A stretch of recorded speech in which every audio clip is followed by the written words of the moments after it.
What is your American dream? This is my American dream right here. The feast with a bunch of different people enjoying themselves, no drama, no issues, just having a good time. That's my American dream. My American dream is that my children have a successful, happy future. My American dream is for me and my family to live healthy and long lives. My American dream is living it right now because I came to this country, I traveled the world, I have my own place, I have good credit. So I'm living the American dream. My American dream is what I'm living right now. Being able to travel, enjoy life, and continue to raise my daughter. And be married to me. My American dream is to be happy. My American dream is always to have happiness within our family, love, and everybody to come to Farr's and enjoy everything every time.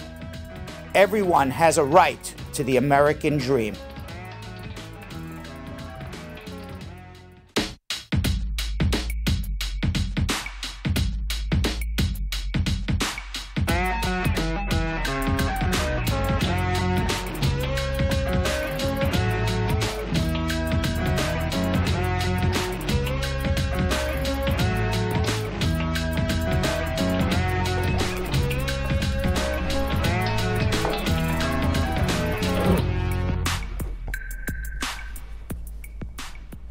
Welcome, everybody. Today is Friday, October 25th.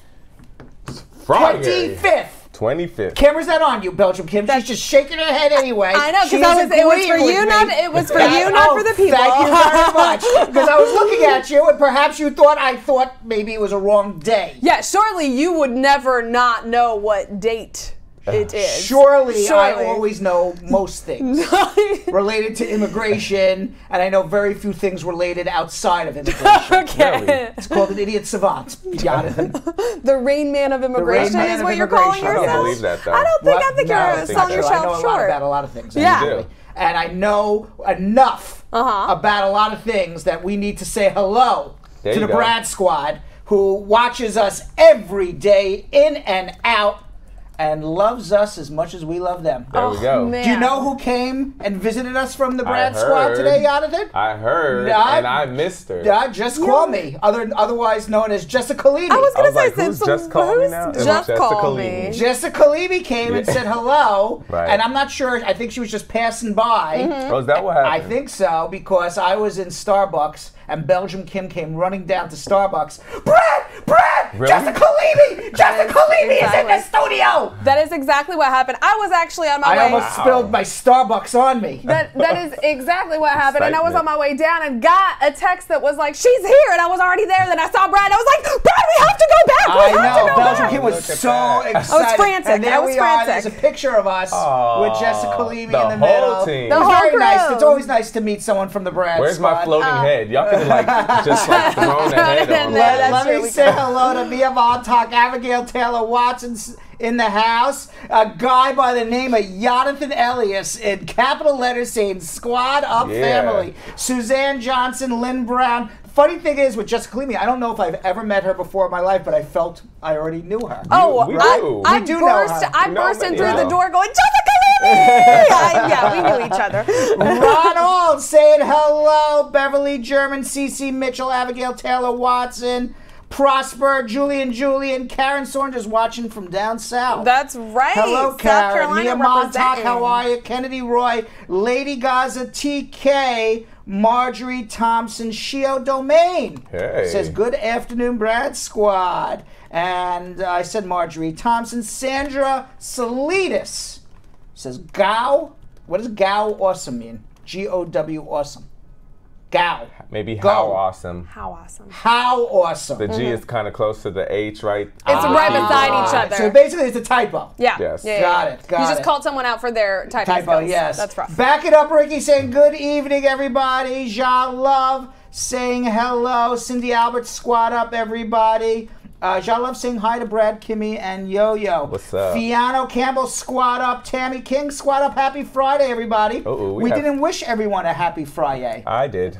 You did. I said it's Friday. Happy Friday. And I did because I wrote the Facebook description. That's terrible of me. I'm the one So who you're didn't do it. the Lone Ranger. Really? Yeah. You know, when I say everybody, You know, it's basically me. Yeah, Right. We like to exclude ourselves from that. Right, exactly. So when I say ho, I didn't pay everybody today. Yeah. You didn't pay yourself. I didn't pay myself. Right, exactly. Right, that type Baby of boy thing. got paid. Right, paid. you got paid. Oh, Baby boy got paid? Are we here? Yes. Then we got paid. There you have it. All right, so folks, when you see me doing the show by myself, Kim That and means Jonathan, everybody for real didn't get Kim paid. and Jonathan will be like, I ain't showing up. Where's my paycheck? Nikki Summer, how are you? Donald Horton saying hello. DJ Killabuzz says he just took the best shower ever. I just was reading, and I was just reading an article. Shower feels great. I don't know if he's similar to Brad Pitt. I was just reading an article about Brad Pitt, and Brad Pitt in an article admitted, in this article, that when he is on set, he doesn't have time to shower, and what he has learned from raising 8 kids with Angelina Jolie when he was married is that if he's starting to sweat a little bit under his armpits or getting a little smelly, he has baby wipes. I am not kidding. This is what he said in an article, alleged article. I mean, I don't know What do if you he mean said alleged article? I Like, saw it's it not on the real? internet. Maybe it's a fake news thing. Okay, All right, so alleged article. Alleged right, news. I never heard him physically say it. It was in an article Right. that he takes baby wipes. And we got to check out if that's fake news or real news, Belgium King, because there's nobody who knows fake news and real news better than Belgium King. Right. But I was This one right here. But I was reading it, and he takes baby wipes. He's like, oh yeah, we're gonna take a 20th take. Give me 1 second. Oh, here it's the Damn baby wipe. it.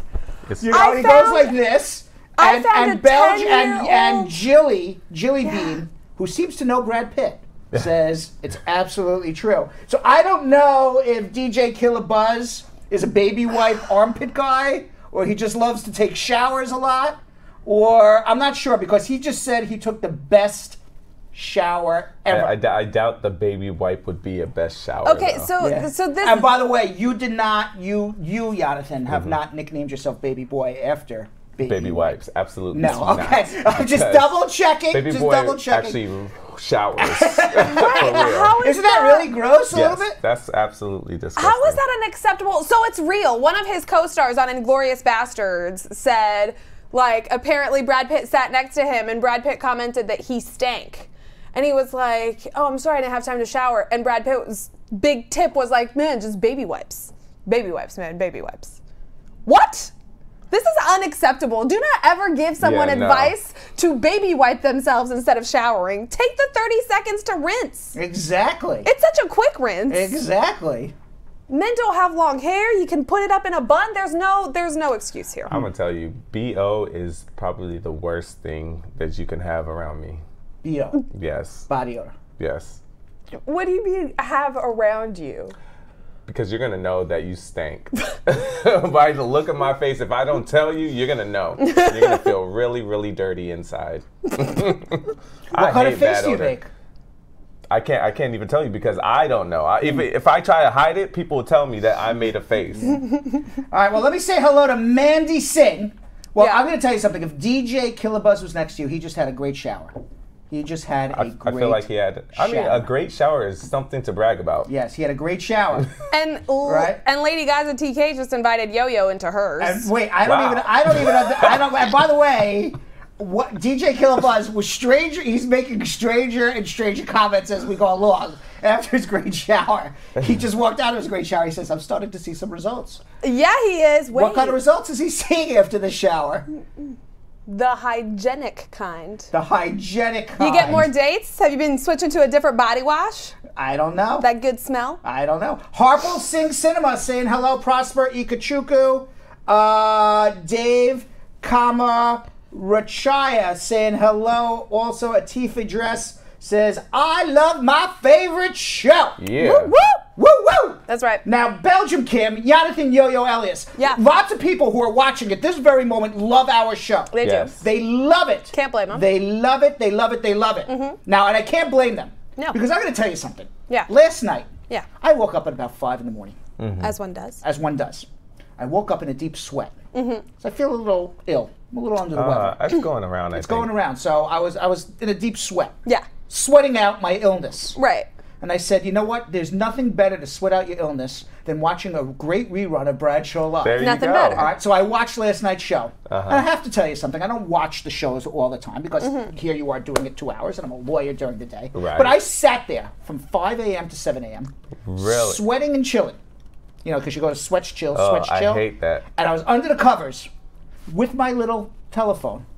And I want you to know, it made my day. I said, we got a damn good show. There you go. We got a damn agree. good show. Thank you very much. Thank you, Brad Squad Live. Thank you, Belgium Kim Live. Thank you, Jonathan Yo-Yo Elias Live. Yeah. Jilly Bean and Coolio in the booth. Sydney and Jenny from the block and Pat Rice. Thank you very much. Good night, everybody. We'll see you Monday.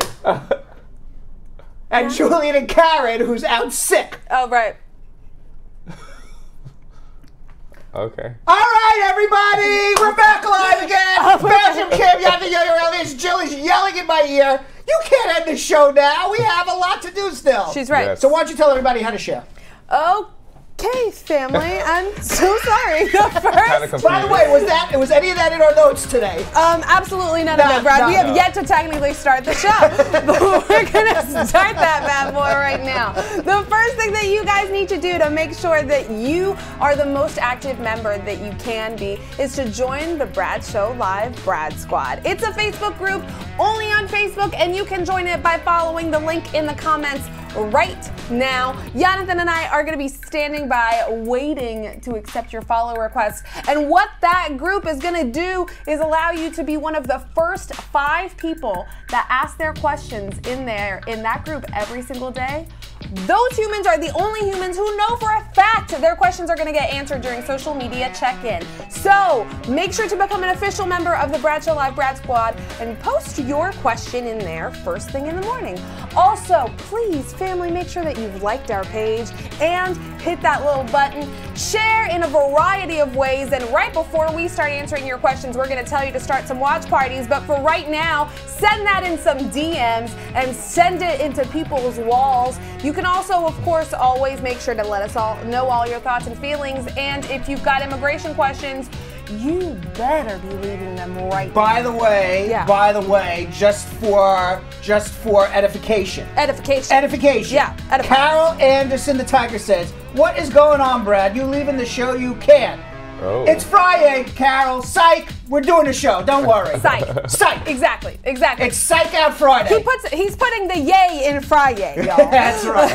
So make sure that you are asking all of your immigration questions that you want answered during social media check-in right now, because we ask them first come, first serve if you're not a member of that Brad Squad group and not one of the first 5 people. So if you wait until like 6:45, even if you wait till 6:30 to ask your question, family, I can almost guarantee you we're not going to get to your answer. You already know what your immigration problem is. Type your question out, hit enter right now. I promise it'll go right into the questions bucket. First come, first serve, fam. And of course, make sure to let us leave those little emojis at the bottom. We love it. Like, love, thumbs up, and all that jazz. Jonathan, on YouTube, what do we do? On YouTube. First Did thing you just guys say, are gonna and do- all that jazz? And all that jazz. Jazz hands. Jazz hands. Don't make me start real vaudeville over here. I will Oh, go no, please, full. please. I won't stop. All right, everybody on YouTube, first thing you guys are gonna do is subscribe. Click on that little red rectangular button that says subscribe, and right next to it is a bell that will give you notifications anytime we come on or anytime we upload a video. On YouTube, we upload a lot of videos, not only our live show, but we also upload little segment pieces. What's up, Brad? I have an idea, because nobody seems to be doing any sharing that I'm aware of, and nobody seems to be doing any watch parties. Very Not yet. few We're people. not doing watch parties yet. Okay, very few people have given thumbs up on YouTube. Yeah. So since we don't have a lot of people watching today, let's have some fun. Okay. Why don't I tell everybody and be the millennial how to like work Facebook and There you go. YouTube? Because I don't seem to know how to Make do it it. That's happen. why I have you guys here. Yeah. And Do why it. don't you answer the questions. Absolutely. That seems like a terrible idea. So I think it's a great idea. Like, I'm going to tell everybody there's like a thumb somewhere, you press it, Right. and you're going to tell people, it's obviously the I-130. You file an I-130. It's the I-130. I-130. Why haven't you put your adjustment in yet? It's Go the ahead and file. I-130. Yeah. Get a divorce first. Yeah, and then right. file. There's no reason to be in a toxic relationship. Exactly. Get out of that. Bow up. Yeah. Brad, I'm thinking of getting married. What should I do first? File a mandamus File a before I get married? Yes. Yeah. File. It's Don't always, put a single you shred of always paperwork file in. mandatuses before you get married. Everybody should be doing Everybody it. knows that, you guys. Just press a button somewhere on your phone and do something. We got all this. right, all right. You know what then? Let's go back to our regular roles. Okay, because you know how to get people to share, and I know how to answer immigration questions. Absolutely. We'll go back. So what we're gonna do first now, just to prove him wrong, everybody on YouTube, I want you guys to click the thumbs up right now. There's only 28 that click the thumbs up, but there's 78 people watching. So I need you guys to click that little gray thumb and make it blue. All right. Not only that, we also want you guys to share. So you already know how to share. You just click that little arrow and it says share right next to it. Copy the link and send it through a whole text message blast. So you can use WhatsApp, you can use Viber, you can use any text app. What's up, Brad? I have an epilogue to What's Up, Brad Squad. Yeah. Okay. Epilogue. Yeah. Epilogue. Lisa Bling Rose. Is this Carlos from way back? Carlos Estrella, who has not been on our show and said hello for at least 15 months. Right.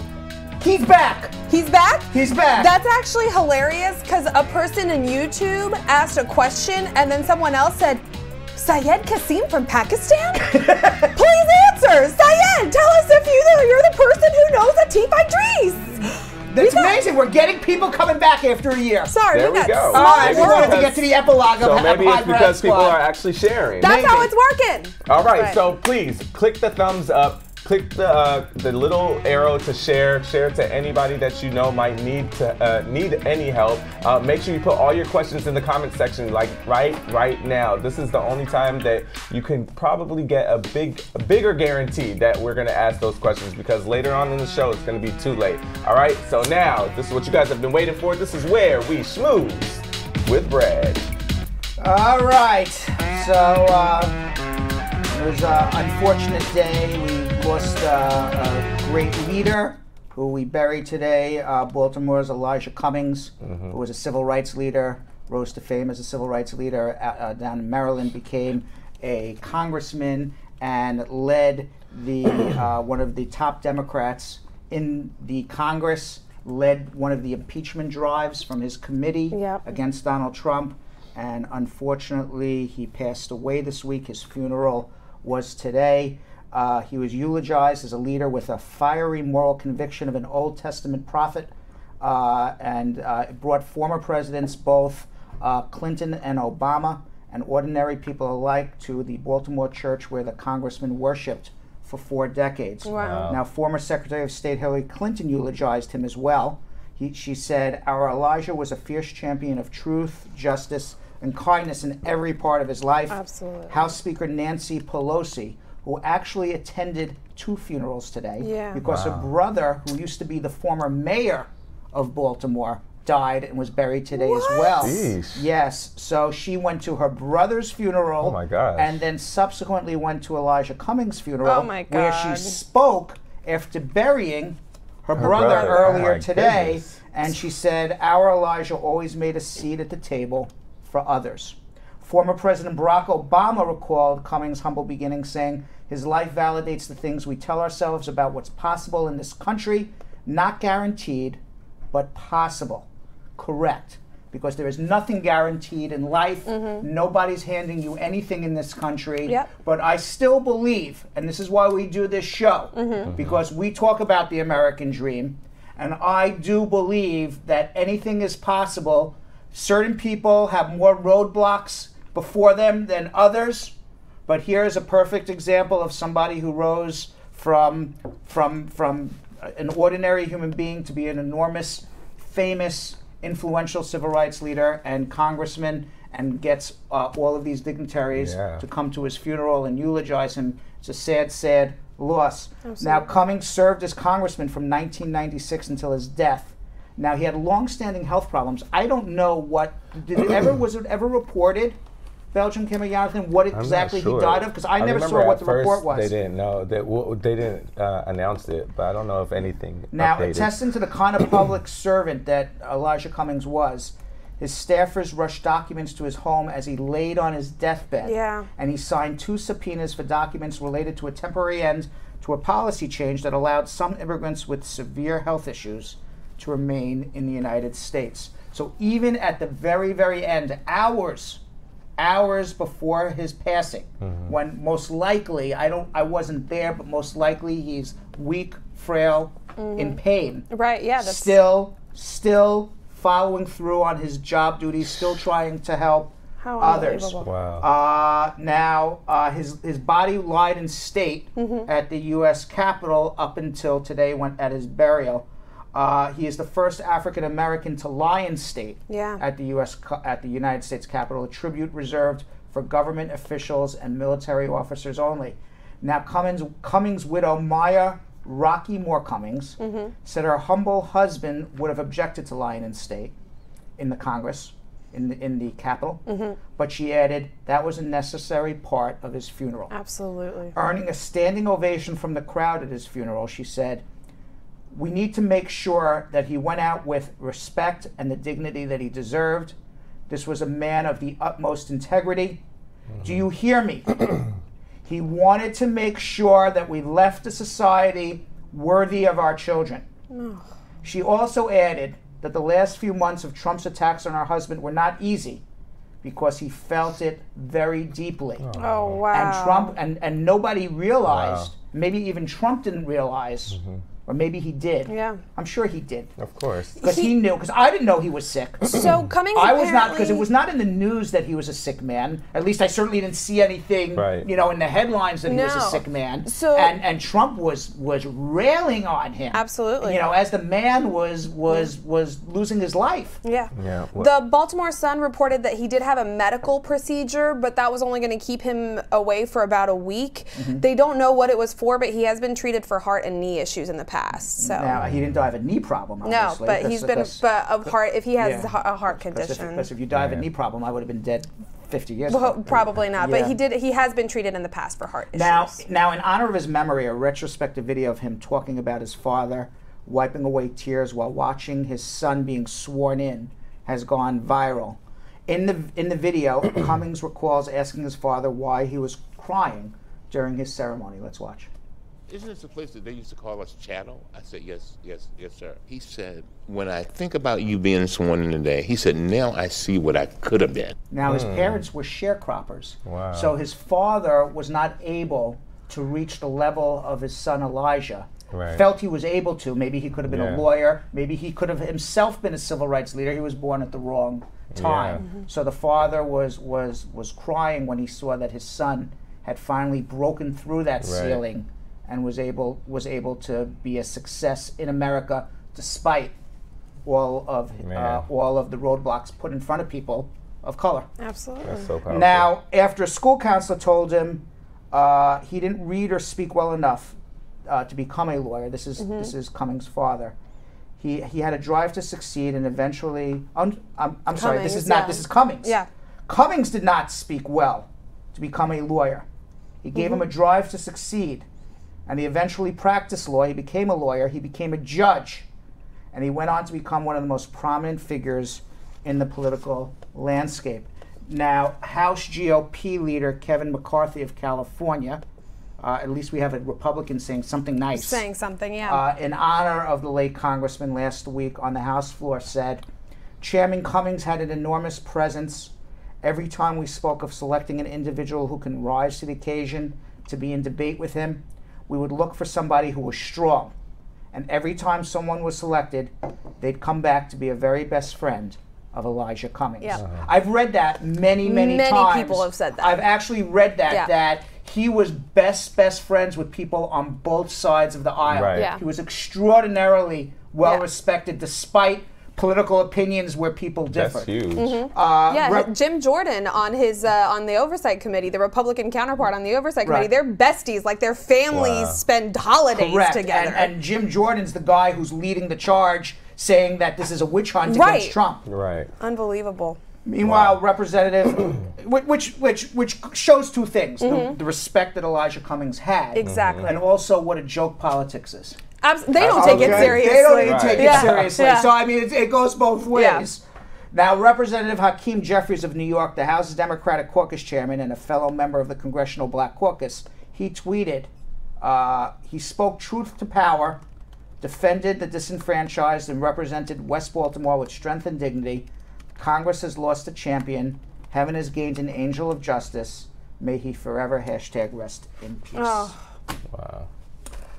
Talking about politics as a joke, Donald Trump's Justice Department is now opening up an investigation on the people who testified in the Mueller report and who began the investigation and into what was the Russian-Trump coordination of an election in 2016. Now, Mueller came back saying there was no direct evidence of a conspiracy between Donald Trump and the Russians. That doesn't mean the Russians didn't help Trump win the election, and it doesn't mean that Trump did not try to obstruct the investigation of Robert Mueller. Right. Okay? Russians, no question about it, helped Donald Trump win an election. Absolutely. And all we know is that there is no smoking gun evidence that Donald Trump and Putin talked about helping him win an election. Correct. Maybe it happened, maybe it didn't. We just don't have evidence of it. But it's very odd that they would try to help somebody win to such a high degree and not have something to gain. Get nothing out of it. Get nothing out of it. So Donald Trump, in a way to deflect the impeachment inquiry, said he's going to start his own investigation. The Congress is investigating him. I'm now going to start investigating my political opponents. Okay. AKA Richard Nixon did the same exact thing.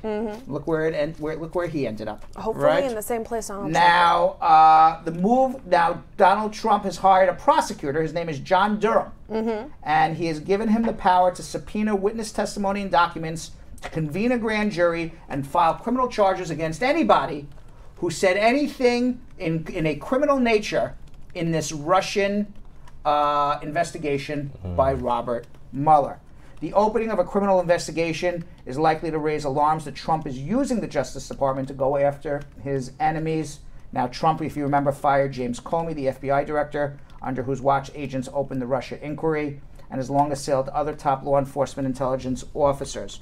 And it creates a very unusual situation in the Justice Department conducting a criminal investigation of itself. Right. How can you expect there to be any real accountability? I don't know how this is all going to pan out. It just gets crazier and crazier by the moment. Now, so basically we have two competing investigations. Right. We have an investigation by the Democrats into Donald Trump using his position as President of the United States to basically strong-arm the Ukrainians to make up a story about Biden to help him win an election, which is unconstitutional and a derivation. A derivation? Derivation. Is that such a word? Yeah, derivative of. Deriving of. Well, no, but maybe then I'm not using the right word then. Okay. It is against the Constitution of the United States of America. Okay, it is beyond his duties to go use his position and that is a crime against the Constitution, the quid pro quo, which we talked about yesterday. Yeah. Now, Donald Trump says, there have been people who have been spreading lies about me with this Russia investigation, and now I'm going to go investigate it myself. So we have now competing, and basically, it's basically now Donald Trump using his position of power as president, both to illegally gain an advantage in an election, and now using the U.S. government, Justice Department, to go investigate his political enemies. It's basically the same thing from two different avenues. Yep. Right. He's basically doing it twice. Meanwhile, Rudy Giuliani's looking for an attorney to represent him. That's the news out. And the most unsurprising news of the day. So my brother-in-law, my bet with my brother-in-law is looking better every day. There you go. Every day he's looking for an attorney. I made a bet before these two Ukrainians were arrested that Giuliani would end up in jail in 2 years. Then we have the Ukrainians arrested, and now he's looking for an attorney, which could only mean that the Ukrainians who were arrested, they're actually Americans, American Ukrainians, or Ukrainian Americans, I guess. Ukrainian Americans. Lev Parnas and whatever the other guy's name is. Igor Furman. They maybe they're singing like the parrot down at the pet shop on the corner. You think so? We don't know. It depends. We don't know.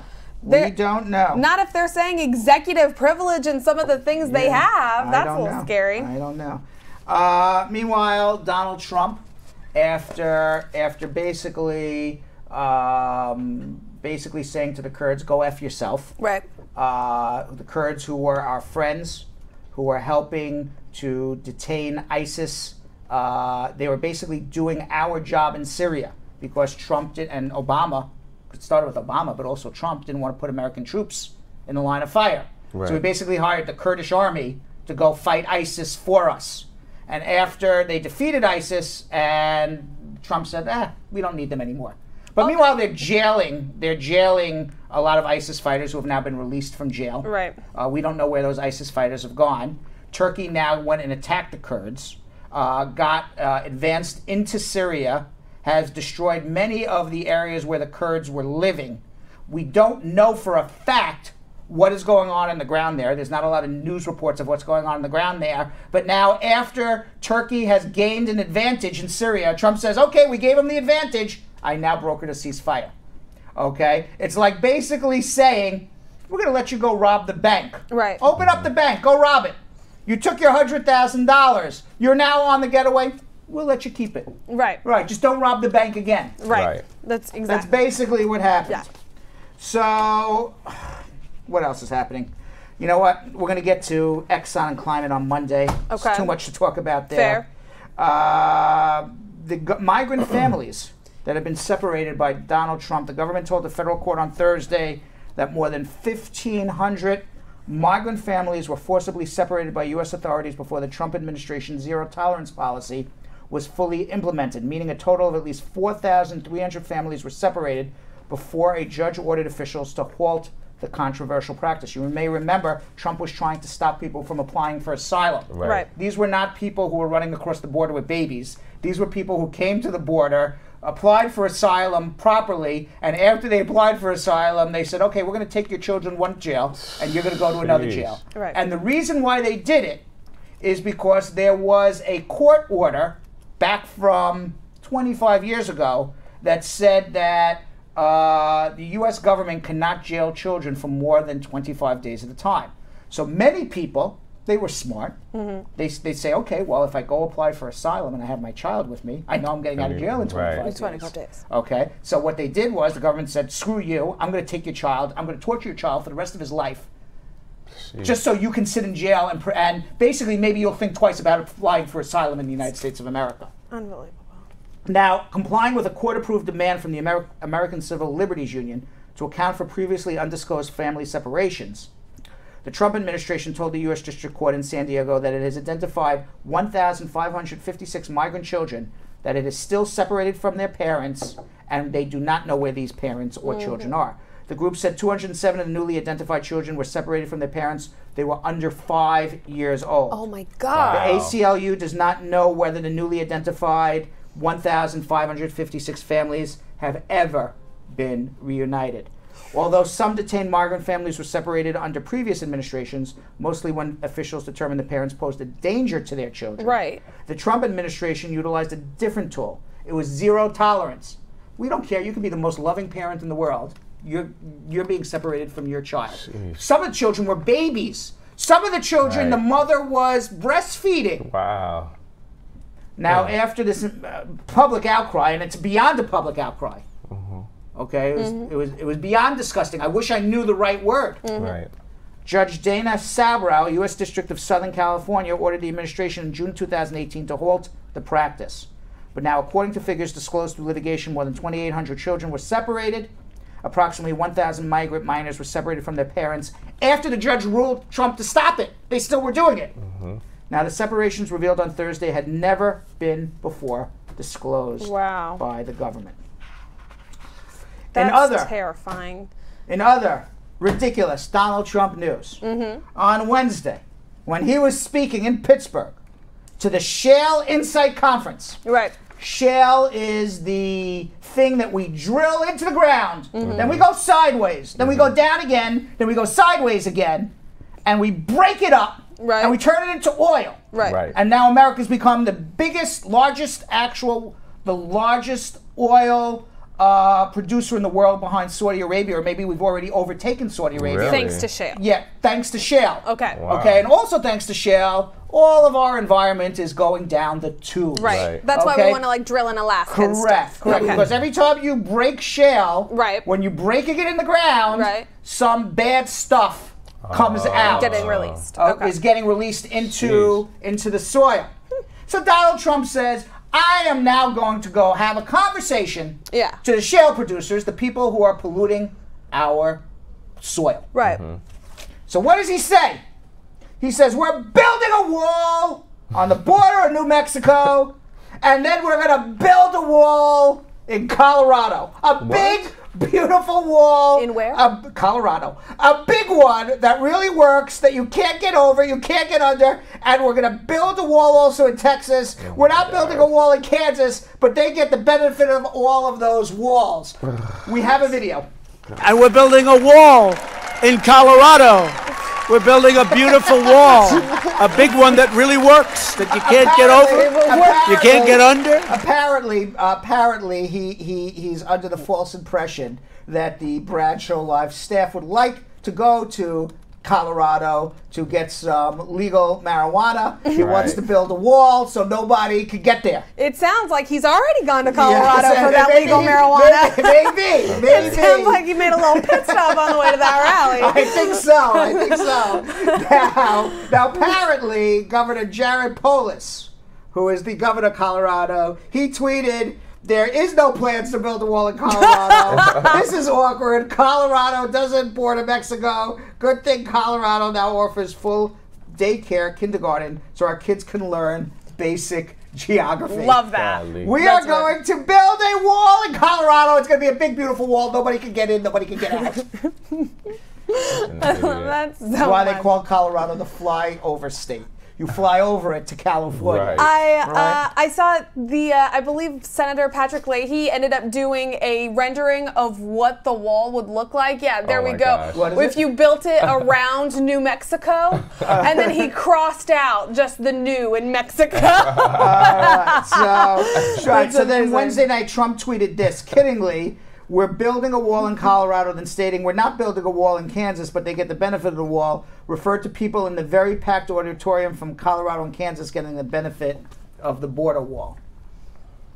I don't know why they need the benefit. Why were there people in the audience from Colorado and Kansas? Wasn't this in Pittsburgh? This was in Pittsburgh. So this doesn't even make any sense to shout out Colorado. You know what Joe just said in my ear? This man can never admit he's wrong. No, and that's exactly it. That's exactly right. He can never admit he is wrong. Let's see. Anything else? Did you see the Joker movie? Yes. Not yet. So don't. All right, let me give you a spoiler alert. No, don't. Okay, he's a normal clown and he turns crazy at the end. That's the movie, and you watch 2.5 hours of a man going psychotic.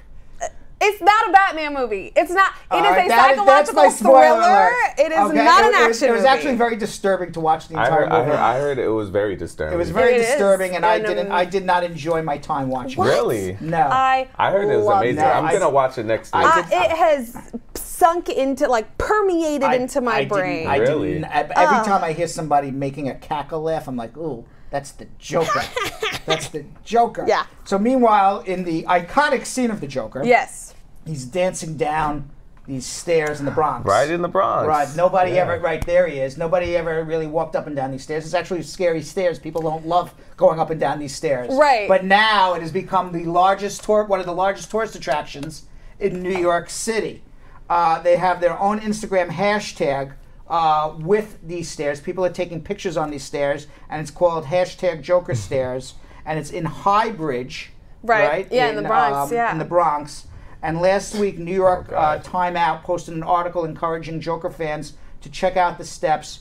The user's reaction to the article was so fierce that Time Out was forced to post up a follow-up less than 24 hours later titled Joker Fans. It sounds like the Bronx really doesn't want you to come to these stairs. No, absolutely because not. people were like, enough already. Stop telling people to come to these freaking stairs. I'm going to tell you, my good friend lives 2 blocks from those stairs, and he was like, oh, hell no, because now rent is going to go up. Because now it's a stairs, right. He's like, it's like, you know, when something becomes a tourist attraction. Yeah, because what'll happen is there's going to be a lot of restaurants and other things go around. That's crazy. Yeah. My boyfriend grew up at the top of those stairs and would look down at those stairs, and he's like, I don't understand. They're stairs that have been there for 40 years. Listen, they're just it's stairs. Now, posters warning sightseers have been taped to lampposts and walls along the staircase, reading, "It is disrespectful to treat our community and residents as a photo opportunity." People don't like it.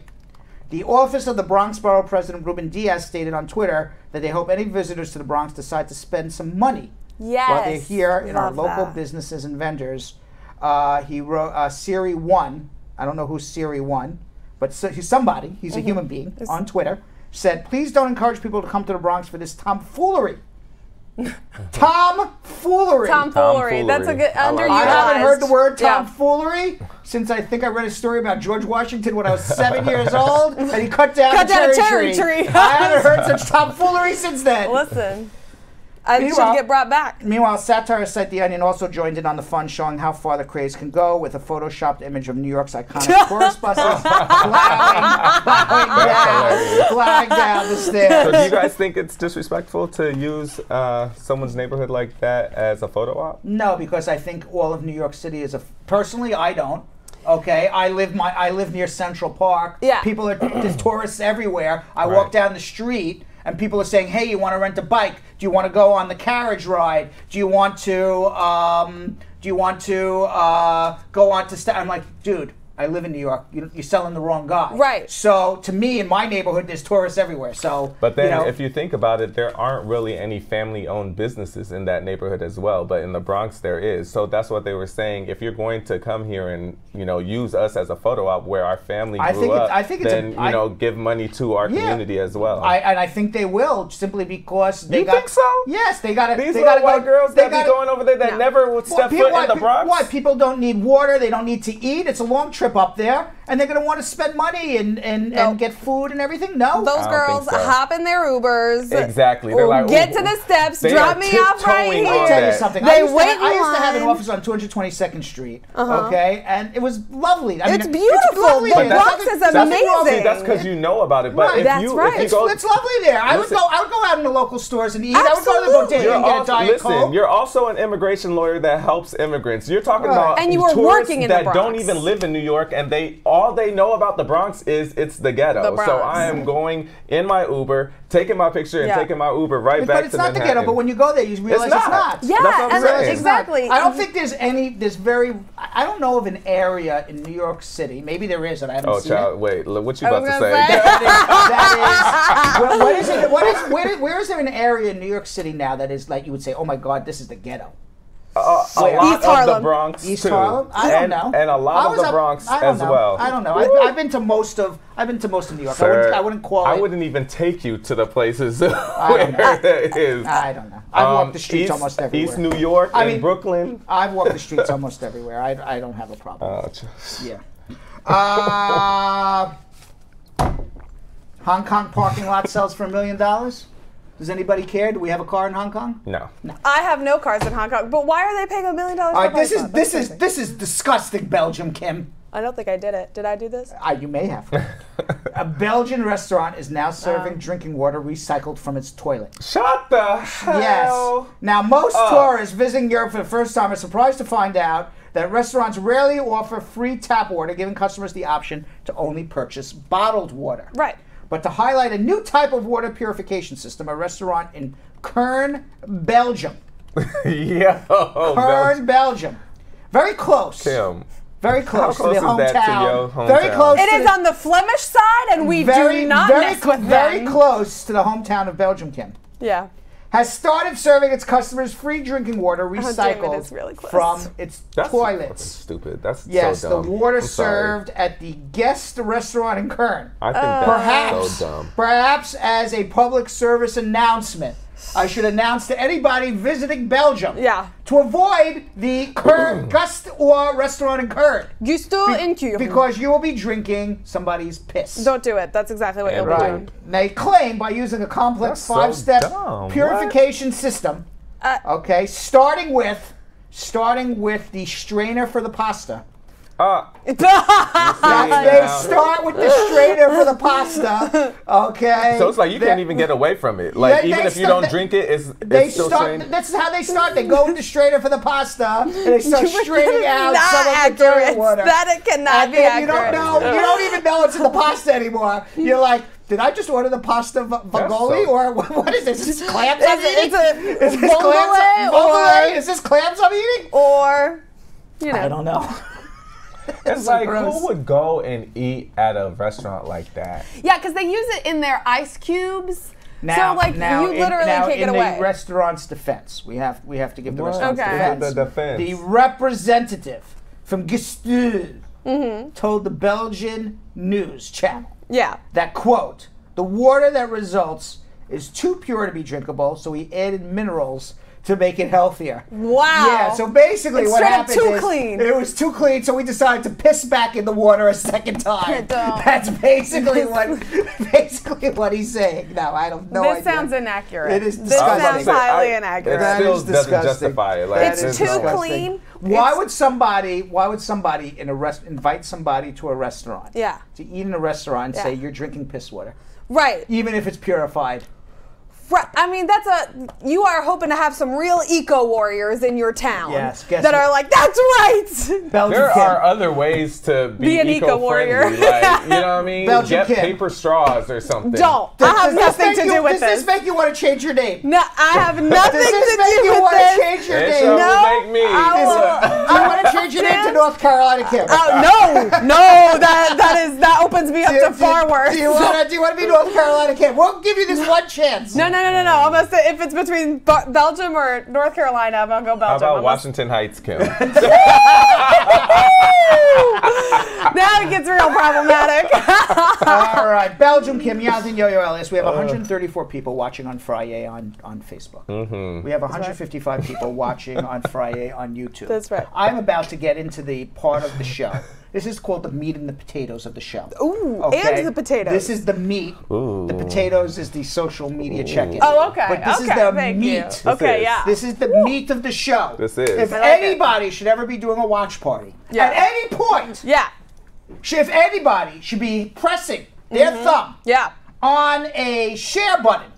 If anybody should be pressing their thumb on a thumbs up on YouTube. That's right. If anybody should be doing anything with their telephone other than using their eyes to watch it, now is the time. Please tell them what to do. Absolutely. All right, we're going to start off with Facebook and the watch party. We didn't tell you guys to start the watch party earlier because, like Brad said, this is the meat of the show. So now I'm going to even tell you guys exactly what you're going to see when you start a watch party. You literally click that little arrow that says share.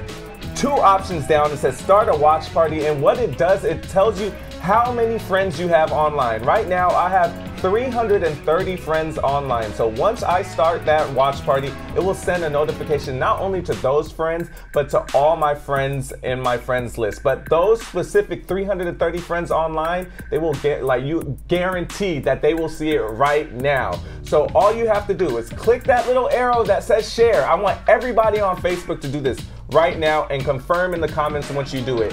Click the little arrow that says share, 2 options down that says start a watch party. It will tell you how many friends you have online. I want you to say how many friends you have online in the comment section right now. Do it. And I want to see it, all right? And then start that watch party. All right, and another way to get the show out, share. So click that little arrow again, share it to anybody's page, share it to a group, any groups that deal around immigration, cultural groups, and also share it to people's inbox. Now, please put all your comments in the comment section right now as well, because, you know, we still might be able to get to some of the questions. What's up, Brad? If there was ever a day, and ever a moment, and ever a second to go break the internet, Now's the time to go break that internet. There you go. Kim Kardashian style. Break the internet. Let's see. Break the internet. So start that watch party. That's the best way to do it, all right? And also, of course, like, love, smiley face, sad face, wild face, whatever you're feeling, any emotion, make sure you show us love and do that in the videos, all right? Now what are we going to do on YouTube? On YouTube, make sure that the first thing you do is hit that subscribe button and that little bell. It's going to make sure you get a notification. Also, make sure that you are hitting the share button, copying that link, and sharing it with all of your family on whatever messaging platform you use. For me, I'm gonna have to interrupt. Just because we started the watch party, just like you said, breaking the internet, we are already up to 533 viewers and by the way, from 130 viewers literally in less than a minute. So this is all because of you guys. If you guys want to feel a part of the Brad Squad, if you guys want to feel a part of the team, you see for your own eyes, it's at 613 viewers on Facebook, and that's literally because of you. What's up, Brad? I was going to say, just because you started the watch party, we're going to break the internet, doesn't mean you stop it after 2 minutes. No. All right? You're going to keep that watch party going while I answer immigration questions right now. So let's hurry and then get it to it so everybody who's watching can get it. All right, here we go. This is the time you've all been waiting for. We're getting answers to your immigration questions.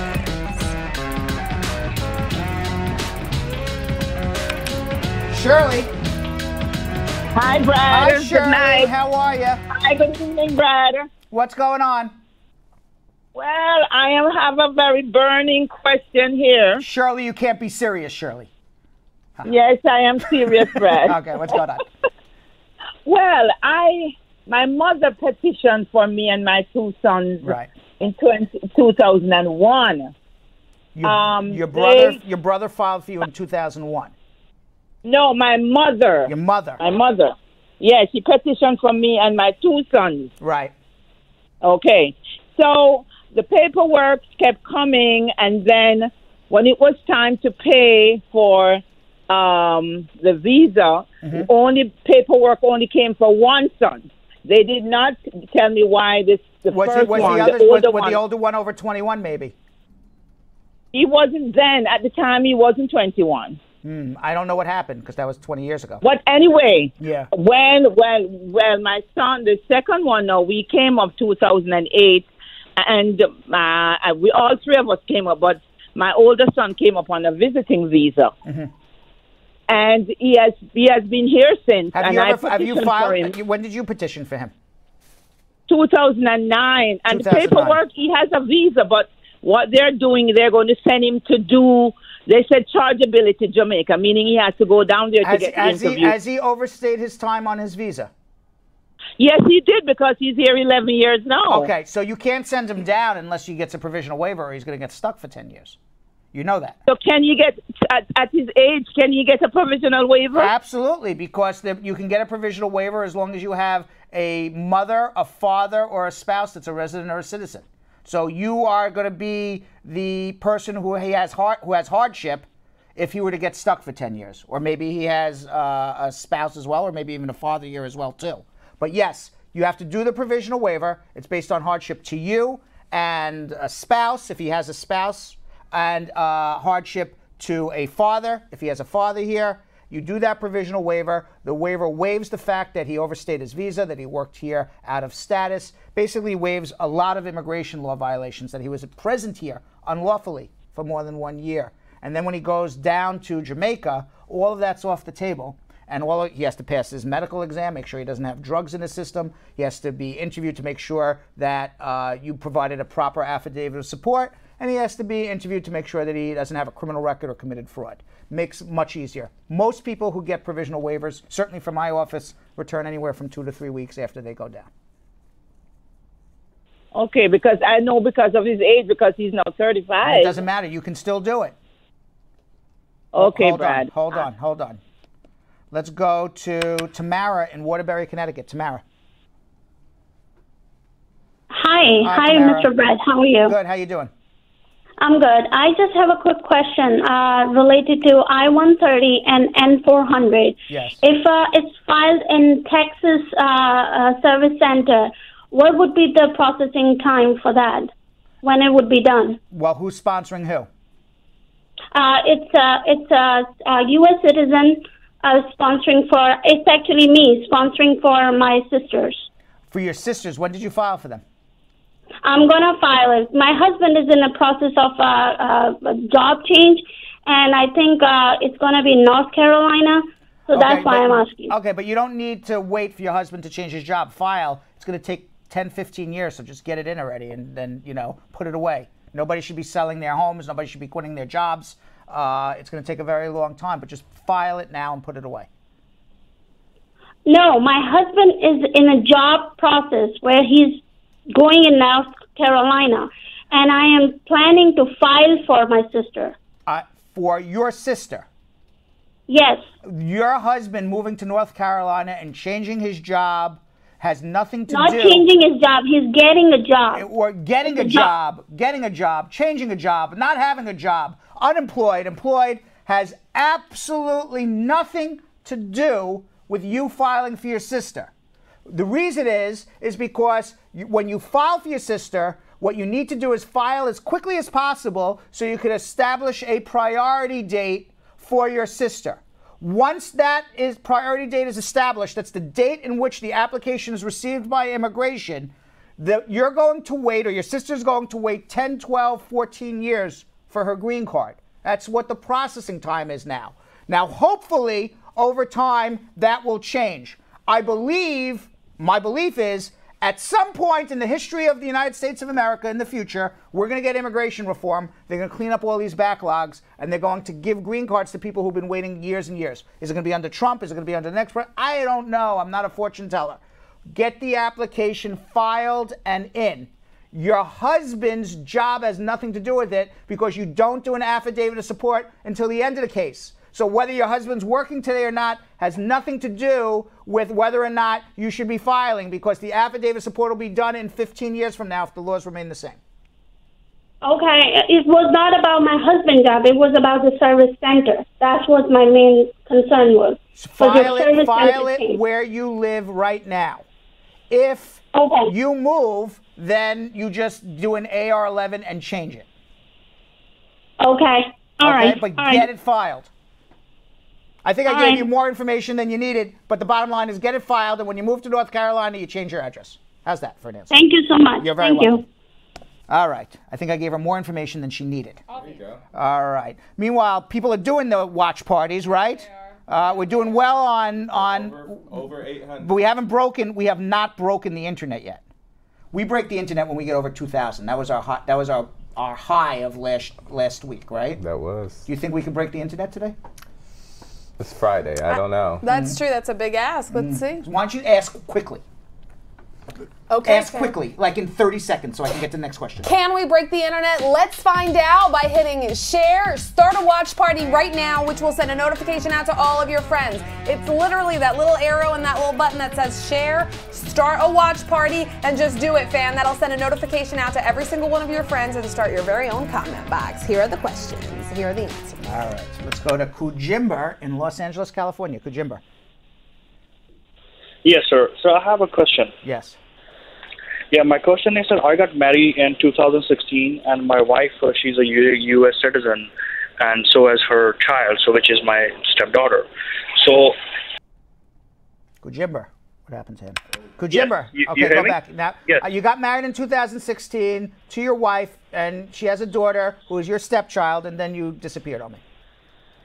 Yeah, so then after, we already applied for the removing conditions on my green card, and I'm already on the extension for a year and a half. Mm-hmm. And so my question is, my wife, she lost her job recently, and I'm the only working in the family, and a family of 3. Okay. And we got enrolled recently for Medi-Cal. And do you think it's going to be a trouble in my case on the public charge ground? Not at all, because public charge does not come into play on removing the conditions of your permanent residence. So it's not an issue. Public charge is only an issue when you are applying for your green card. You already have a green card. It's conditional, but you already have it. So public charge is not an issue anymore, so you don't have to worry. All right. Thank you very much, You're very welcome. Goodbye. Let's go to Fatty in the Bronx. Fatty. Hello, Brad. How are you doing today? I hope those police are not for you, Fatty. What? I hope those police in the background are not for you. I doubt it. We just hear some sirens. Oh, in the no, background. no. It's an ambulance passing by. Okay. Like, Fatty, run! Run! No, I'm only kidding. Yeah. What's going on? It's just, I have a question. Yeah. I applied for removal of condition on my green card, and they sent me the 18-month extension letter. Right. And I did my fingerprint day before yesterday. Today I view my case. It says fingerprint is completed. Right. But I have a question. When we was filing the I-751, the lawyer, she made a mistake on the form that she did not put the date, like section 22, where it says the places that you live since you become a permanent resident and the date. She just put the address, but she did not put the date. Okay, so either don't do anything now, one of two things is going to happen. Either you're going to get what's called an RFE, which is a request for further evidence, where immigration will ask you, give us the dates you lived in these different areas, or you're going to get an interview, and at the interview, the officer is going to ask you point blank, what are the dates you lived, and you'll be prepared to answer it at that point. What you don't do is just go fix anything without immigration asking first. Okay, but they don't reject people because of that. No, you're going to get an RFE or you're going to get an interview and you fix it. Yeah, because I moved when I get my resident card, after 2 months, I moved to my new apartment. Okay. All right, so whatever the dates are, the dates are. So that's what it is. But you'll fix it either in an RFE or when you go for your interview. But you'll be okay. Don't worry about it.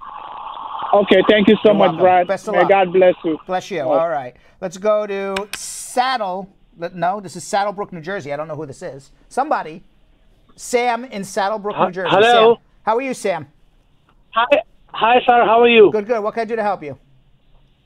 Okay, so I have a question about my status for green card. Yes. I was approved as I win asylum in 2014. To Newark Asylum Office, and after 1 year, I applied for my green card. Right. That was in Texas Service Center. In 2017, August, they transferred it to field office. Usually, my family had the same scenario, but they did not have an interview. So they sent it to Newark field office. I took an info pass, went there in March 2018. They said your file has been transferred to Newark Asylum Office. Sam. So Asylum Office. Sam, are you I'm telling? sorry? 1 second. Let me just understand this correct. You won your asylum in 2014. You waited a year. You filed for an adjustment, and you've been waiting on your green card for 4 years now? Yes, but my file is going through Newark field office and Asylum Office, and then back. I got an email from USCIS that my file is transferred back to Newark field office in January 2019. And still then, no answer. I don't know why the file is going here and there. They're effing with you, screwing with you, okay? They are violating your rights. They don't want to give you a green card for whatever reason. They haven't provided a valid reason for it. They're delaying you. A visa delayed is what? Belgium, Kim? A visa denied. Is a visa denied. So what you do after you have a pending adjustment application, exactly. Mandamus. That's exactly what you do. Right. And I'm going to tell you something. We file a mandamus, you'll have a green card in 60 days or less. I can assure you that. Hold on one second. Hold on.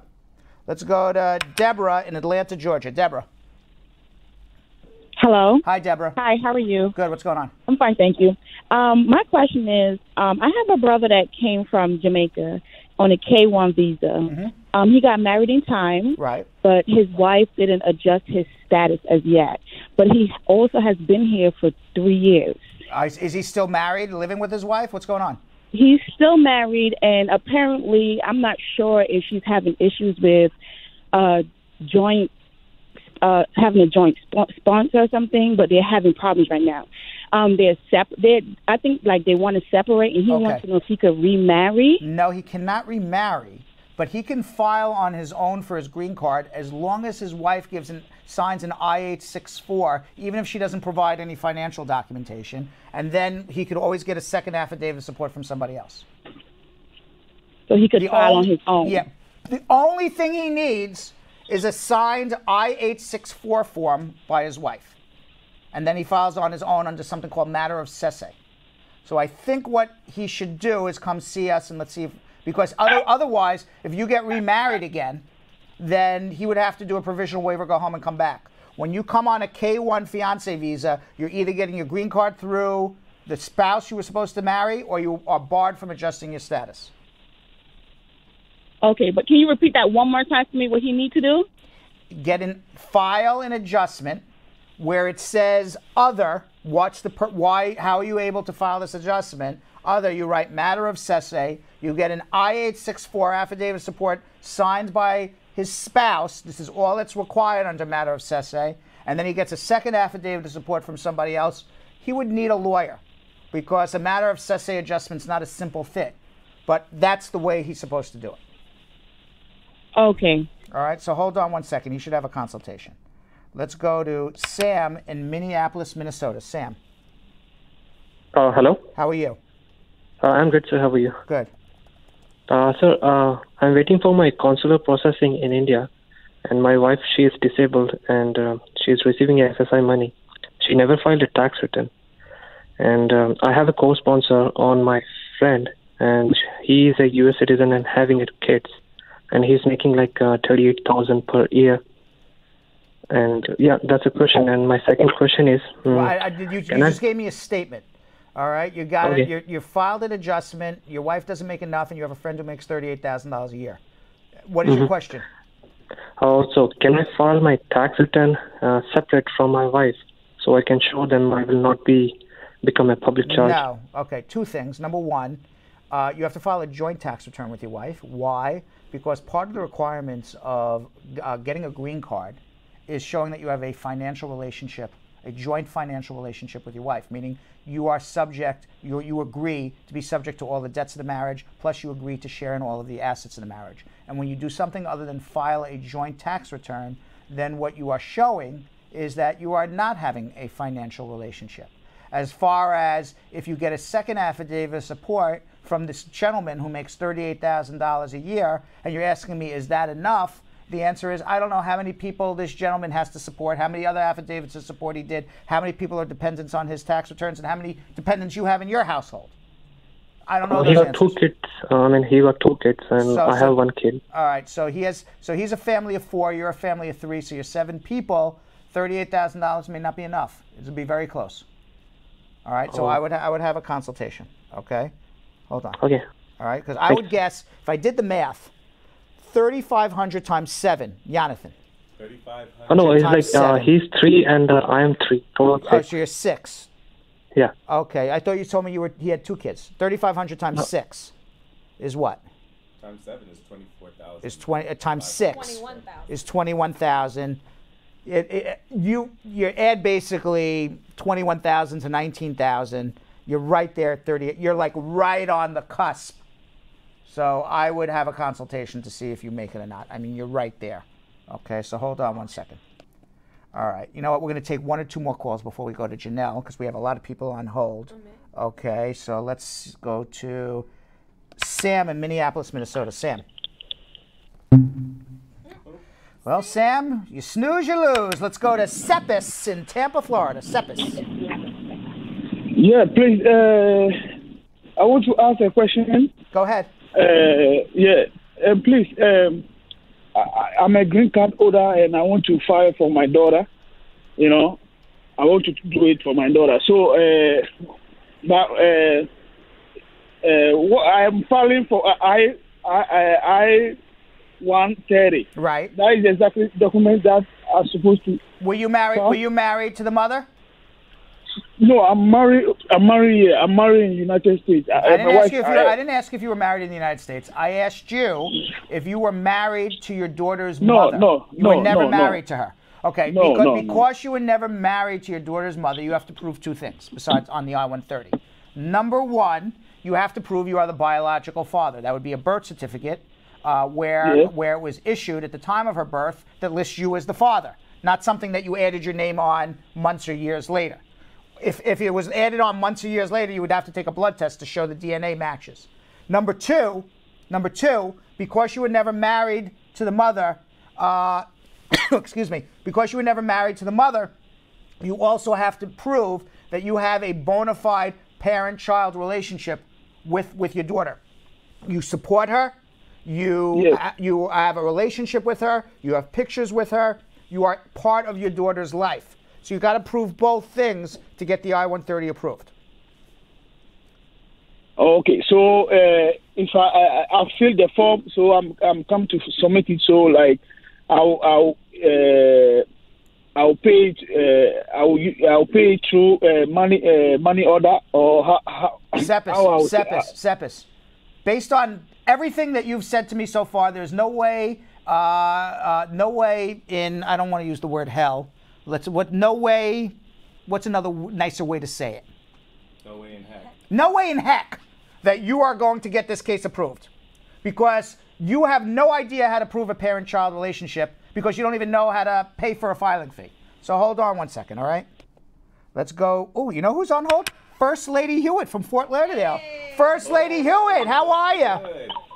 Hi, Brad. How you doing? What's going on? Squad. Hey, First Lady. What's up? What's Big going up on? Tim, big up Yo-Yo, big up Brad, big up my sister Jessica Levy Joelle. We met Jessica Levy Big up today. Tanika, big up the TriCaster guy. TriCaster guy is sick today. He is. Yes. You know, TriCaster guy, he got a flu shot yesterday and he got sick today. There you go. That's why I don't get flu shots. What's going on, First Lady Hewitt? And big up my future husband Yo-Yo one more time. Whoa. Got a close up there on Yo-Yo. He's sweating a little bit there, First Lady. I feel good. He's sweating there a little bit. What's going on? What's your question? Okay, Brad. So, I was listening to a caller yesterday, Tamara, I think her name was, and then the first caller today, Shirley. What's going on with this NVC situation? After I was watching the show yesterday, I got a call from my aunt after the Tamara call. Unfortunately, my aunt called me about the same thing. What happened is my grandmother filed for my mom and my two aunts in 2013. Right. May 9th. Right. The prior, 2013. We got approved. They got approved October 17th, 2013. So the case. Right. So the case was from filed to approved about a few months. Yes. Okay. From May to October. Right. Okay. Right. So and your question is going to be about children who turn 21. Is that it?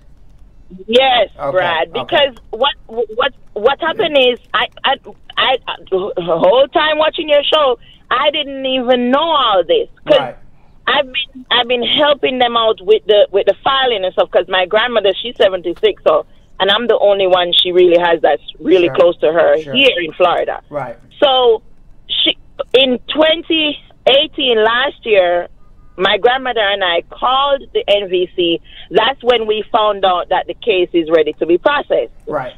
When I called, they said they sent us a letter. We still haven't gotten the letter. However, they said it was ready to be processed. So my aunt paid, about a month ago, my aunt paid for all her and her 6 kids. That's 7 of them. How old were they at that point? I don't. 2 of them are over 21. How over 21 are they? 22 and 24. All right. So this is something's going on at the National Visa Center, that they're sending fee bills out for kids that should not be, obviously, because we're now hearing this 2-3 times, that should not be on the case. Because what happens is this is the calculation. Okay, you get to 21 and you fall off the case. Under Child Status Protection Act, you get to add the time it took the I-130 to get approved on to your 21st birthday. So in this particular case, it was about 6 months it took to get approved. So if you pay the fee bills within 21 years plus 6 months of the child's birth, they're included. If you pay the fee bills after that, they're not included. That's a simple thing, but that's basically how the law works. Because So why do they? Because she paid that money, and I heard you say yesterday. Obviously, they're ripping you off. It's actually something I haven't heard before, but they're supposed to be figuring out the calculation and saying who's on, who's off before you pay a fee bill. Exactly. Because guess what I did after the show finished yesterday? I went onto my mom's case. I checked my mom's case, and my brother, who is now 26, they still have a pay now next to his name. Now, and now from knowing this, I'm not going to pay. This is on the same case where it only took 6 months for the I-130 to get approved? Yes, honey. Yeah, no. They're going to fall off the case anyway. So don't pay it. Don't pay for my brother. You know what I think is that they've changed the system. It's obviously a computer issue, all right? Because they changed the system. You used to be able to mail all your documents to the National Visa Center. Now they have this computer system where you have to download all your documents. It's a real pain in the ass. And apparently, I guess there must be an issue with the computer system saying that these children can pay when they're obviously not on the case anymore. And no, they can't get the money back? You should be able to get the money back, but you know what? You're not going to hire me to get your money back because you're going to basically pay more than pay a lawyer more than $325. So the best you could do is write them a letter saying, "Hey, you stole my money. Please send it back." They were never qualified, and see what they say.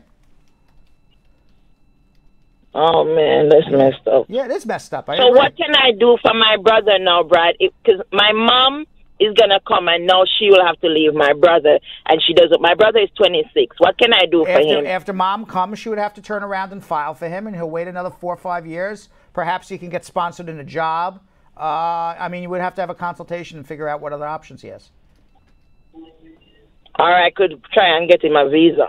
All right. I mean, let's have a consultation first. Let's have a consultation first. Hold on. All right. Where's my paperwork? Here it is. We're going to get back to more calls in a second. Absolutely. Okay. I just need to cough and take a break for a second. We have 1, 2, 3, 4, 5, about a whole bunch of more calls. Okay. Today. But meanwhile, in another edition of Spar and Bernstein's Attorney Close-Up, we learn about some of immigration attorney Janelle Baptiste's most memorable cases. Let's watch.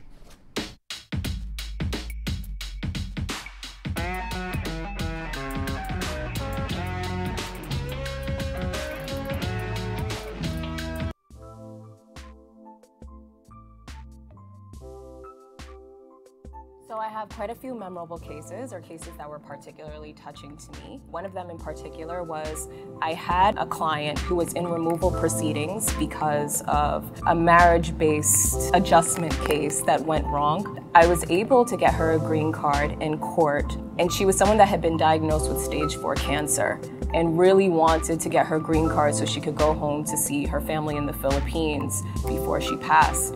Fortunately, she was able to get her green card, and she did go to the Philippines. Unfortunately, I found out yesterday that she indeed passed away, but I'm very glad that she was able to see her family before she did. I had a client who fled El Salvador because he was being threatened by MS-13. After a lengthy period of immigration court, we were able to obtain asylum for him and his son. So the client actually led a nonprofit organization in his home country, in his neighborhood. And members of MS-13 were trying to force him to use his position to give a platform to them, to the community, to try to get a stronghold in his area by stating that they would be the ones that would offer protection to the community instead of, local law enforcement. My client refused, and MS-13 threatened to kill him and his son. Because of that, my client began a long journey from El Salvador up to the United States over the Mexico-US border.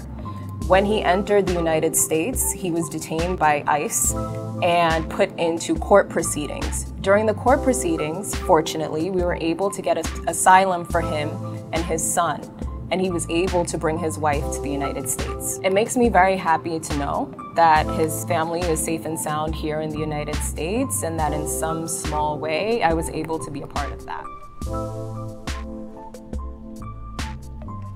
Prior successful results do not guarantee a similar outcome in the future. All right, so we're going to answer some more immigration questions. We have a whole bunch of people still on hold. Belgium, Kim, Jonathan, Yo-Yo, let's tell people one last time what they need to do right now while I answer some more immigration questions. All right, everybody on Facebook. So you already know how important it is to start a watch party. So if you already started a watch party, good job. Now, everybody else that's tuning in right now, I need you all to start a watch party. And the way to do that is just click the little arrow that says share. 2 options down, it'll say start a watch party. It will show you how many friends you have online. We have almost 900 people watching right now. If we all start a watch party right now, this will actually break the internet. So guys, do that right now. What are we gonna do on YouTube? On YouTube, just like on Facebook, if you're watching, you're gonna make sure to subscribe or like the page. If it's the first time that you're joining us, make sure to never miss us again by liking that page, hitting that thumbs up, subscribing, whatever you're watching us on. Make sure, and there's always, kind of wherever you're looking, there's a little bell that pops up right after you hit that subscribe or like button. Make sure to hit that little bell because we kind of go on around the 5:30, 5:45 mark, but you don't have to be left second guessing if you hit that bell and you'll get a notification every time we go live. And now, as we promised, the time is not over to get answers to your immigration because here's Brad answering all of your immigration questions. Here's Brad. Oh, back!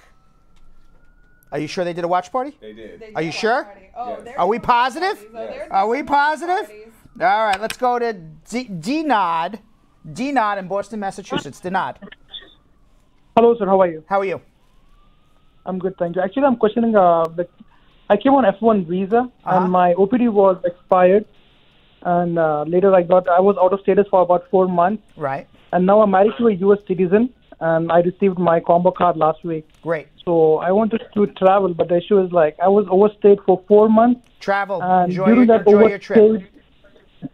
No, I also worked unauthorizedly in the state. When you're married to a U.S. citizen, the fact that you worked in an unauthorized employment is not a bar to getting a green card. It's not a bar to traveling on the advanced parole. The fact that you overstayed your time is not a bar to advanced parole or getting your green card. Just don't stay out for more than 2-3 weeks at a time. Thank you so much. God bless you. Okay, God bless you. Okay.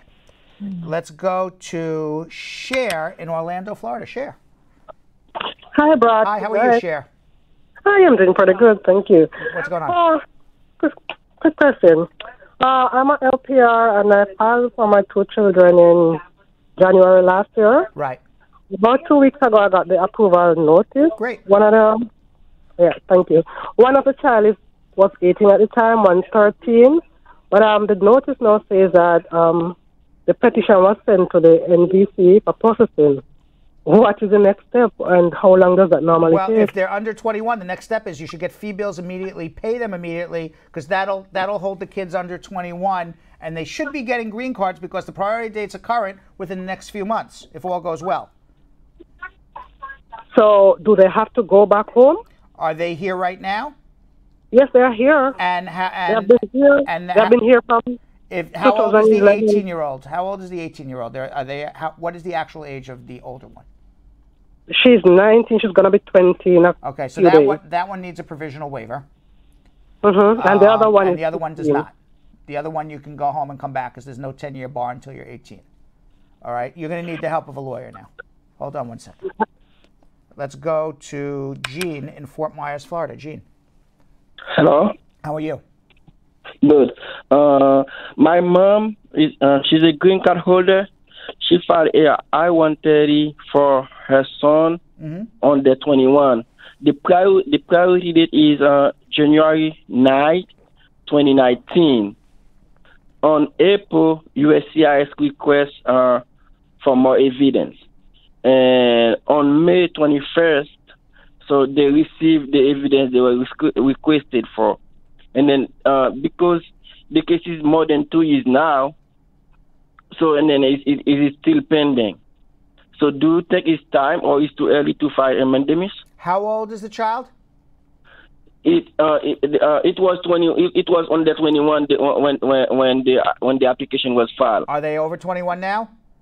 Now it just turned 21 on Yeah, it's too October late. 2nd. It's too late because the priority dates are are years behind now. So unfortunately, the time to have filed a mandamus was before 21, not after.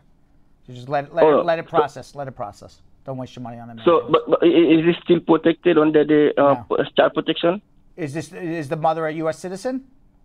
No, she's a green card holder. No, we're not protected under Child Status Protection Act. Okay, now what can we do now? Just wait. You can wait another couple years. Another 2 years? Maybe 2, 3, 4 years. Yeah, something like that. Oh. Yes. Once the time to have called was before 21, unfortunately. All right, thank you. Sorry about that. All right, let's go to Junior in Brooklyn. Junior. Hello. Hey, Junior. Yes. My question. I have two questions. My first one is about a religious worker. How long does it take for a religious worker case to be approved? An R visa or an I-360 for a green card? I-360 for a green card. It takes a while because the government now comes and does an on-site inspection of the religious institution. So they take a long time. A long time, like a year or two? Yeah, probably. And do I have to process it between my 6 months of I-94 or? Yes. Yes, you have to file and file it with an adjustment. I'm sorry? Yes, if you are here in the United States, on what type of visa are you here on right now? I'm here in the United States. On what type of visa?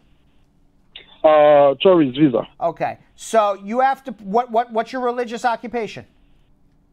A pastor. You're a pastor, and how did you go about becoming a pastor? What did you do to become a pastor? I went to Bible school. Then, and you have and there's a church here that wants to sponsor you. Yes. Okay. What about getting an R visa? So you can work on an R visa, and then that way you're not rushing around. Get an R visa, which is a temporary worker for a pastor, and then change your status to an R, and then apply for your green card. What about that? Yeah, but the R visa, I need to go back to my country to get it, right? You can change your status here. You don't need to go back. Oh, I can change it here. Yeah. Hold on 1 second. All right. You're in Brooklyn. We're across the river. Hold on. Let's go to Tia in Bridgeport, Connecticut. Tia.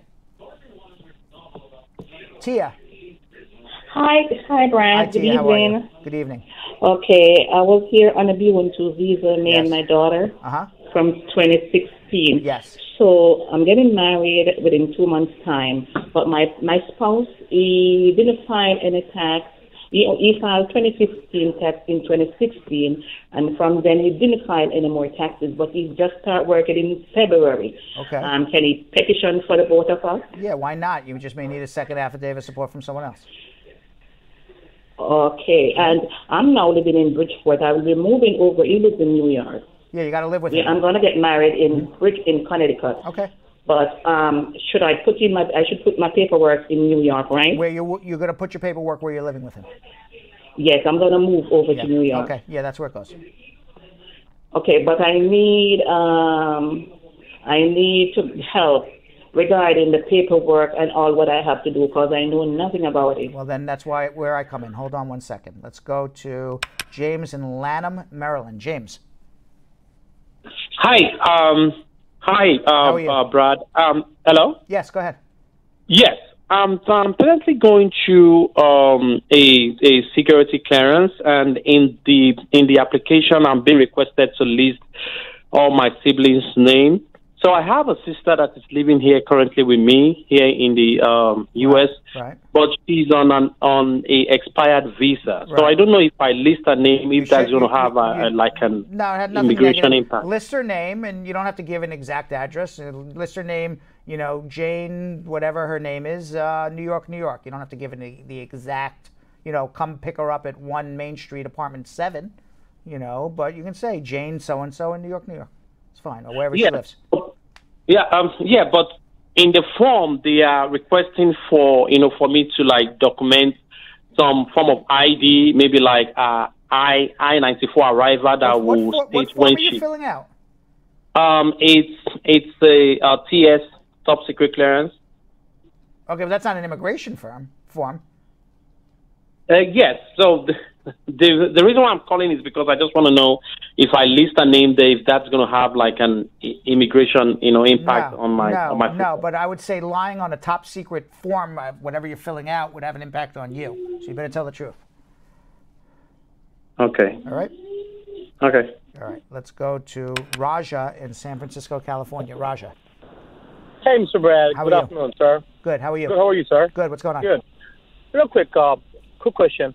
Question is regards to I'm a green card holder. Came out here in 2000.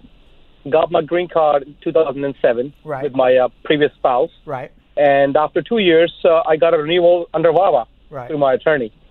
So next in 2 months, my green card will be expired. Right. Now the question is, in between that time, I caught a criminal case back in 2009, about 10 years ago. It was California Penal Code 242/243D, which is assault with deadly weapon. Okay. My sentence was 6 months county jail with 3 years of probation. Now, my question comes in right now. My sentencing was 6 months. It was a felony. Later on, it dropped down to a misdemeanor. Tell me your sentence again. 6 months and what? Was a suspended sentence or just 6 months of probation? No. 6 months sentence in a county with 3 years of probation. Okay. That was and total this was sentencing. assault with a deadly weapon? Yes, sir. And you had your green card at this time or you did not have your green card at this time? So at that time, while I was locked up, my green card came home for 10 years. Okay. So you got this conviction right after you got your green card? Actually, my green card was in the process at that time. All right. We told the immigration at that time this case is ongoing. And you got it anyway? Yes. Yes. All right. I would not do anything, and I would like to get a Freedom of Information Act request on you to make sure that immigration knew that you had this pending case. Because generally, if you have a pending case of a serious nature like this, they would hold up your green card until the resolution of the case. So if you were arrested, if the timeline is you're arrested, you allegedly tell immigration you have this arrest, they give you a green card, you're then found guilty after you get your green card, you go to jail for 6 months, immigration doesn't do anything, and now you're out 3 years probation and living your life here, I think you got a huge problem and you need to see a lawyer. So hold on 1 second. Because that doesn't sound right to me. No, it doesn't. All right. You know, Kim. Yeah. Jonathan. Yes. Who can you trust after you've been injured in a construction site accident? Do you know who? Moshe. Yeah, correct. The answer is going to surprise you, but I spoke with Spar and Bernstein personal attorney and partner Moshe the Bulldozer Baruch about this issue. Let's check it out.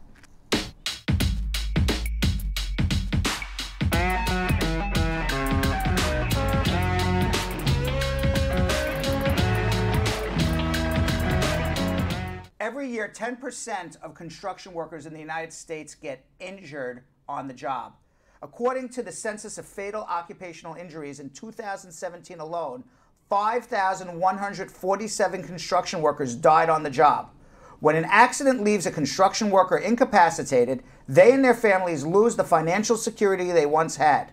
A good attorney is needed to make sure that the injured party is compensated to the highest level, because most of the time, they will never be able to work again. And there is only one bite of the apple when it comes to fighting for full compensation in court. With me to discuss what to do if you or your loved one is involved in a construction accident is Spar and Bernstein's own personal injury attorney, Moshe the Bulldozer Baruch. Moshe, how are you today? I'm good, Brad. How are you? When you get injured in an accident, there's people you can trust and there are people you can't trust. Let's break this down for a second, Moshe. You're in an accident and you're lying there at the scene. Something fell on your head. You fell from a ladder, whatever the case may be, a scaffolding. Who do you trust? Your colleagues will say, let me drive you to the hospital. Your boss will say, I'm calling the site safety supervisor. Who are you going to trust in this? What are you going to do? 99 out of 100 people, Brad, will say site safety manager or site safety supervisor. Why? Because it's implicit in that name that they're supposed to help you. However, when you get involved in an accident in a construction zone, the last thing you want to do is go to a site safety manager, because those usually are hired by insurance companies. And so their jobs are to mitigate damage and liability as much as possible. You cannot go to those people whatsoever. They're not on your side. They're never on your side. They work they work literally for the insurance company to reduce the payouts and risk for the companies that's hiring you. Or they may outright lie, Brad. Some of these site safety managers lie on paper about how the accident occurred, why it occurred, and so you do not want them to get involved in the beginning of your accident. Or they'll say you said something that you never said. Absolutely. And now somebody will say, well then, how am I supposed to report this? How is somebody supposed to know that this accident happened? What do you do? So what you do is you dial 911 and you ask for emergency personnel to come get you treatment, and that's when it'll be documented on paper from your perspective about what happened, not from the site safety manager. The ambulance and the medical personnel and the police and the fire department, whoever comes, those are the public servants who are going to document what happened. Because the public servant, they're just going to document whatever happened. They're not on anybody's side. Correct? Right. Exactly. They're neutral parties. They're neutral parties. Okay, so now you go to the hospital. Can you speak to the doctor about what happened? Can you speak to the nurse about what happened? What if your boss calls you on the phone? What do you do? So you always tell the nurses, the emergency staff at the hospital, the doctors, you always tell them what happened and how it happened. You can even call a lawyer, man. That's my suggestion. Always get a lawyer involved as early as possible. If your employer calls you, do not discuss anything about the accident with him. You just let him know that you're injured, that you can't come into work for whatever reason, but you don't tell him how the accident occurred. And you can say, thank you for calling. I appreciate your concern. Sure. But discussing the accident, because now the employer who's calling you, he may be your friend, but he's also adverse to you. And do we know why he's adverse to us, Brad? Because he has insurance that gets involved in this accident. Right. He does not want his premiums to go up. If maybe it could be even canceled, right? If there's a serious OSHA violation as a result of this accident, serious implications and consequences arise out of this. Now, I've seen situations where the employer called up and said, well, if you call a lawyer, you're going to be fired. Well, that's another issue, Brad. First of all, that's illegal. You can't do that. And number two, but some people are concerned about their job. Absolutely, and I wouldn't worry too much about that. I wouldn't worry too much about getting fired, because if you're injured, seriously injured in an accident, the last thing you should be worried about is your employer telling you you're not going to work for a long time anyway. Exactly, exactly. Moshe, tell me about a case where we had a client who followed your advice, and they sat there at the scene. They called the ambulance. They saved our telephone number. They called us.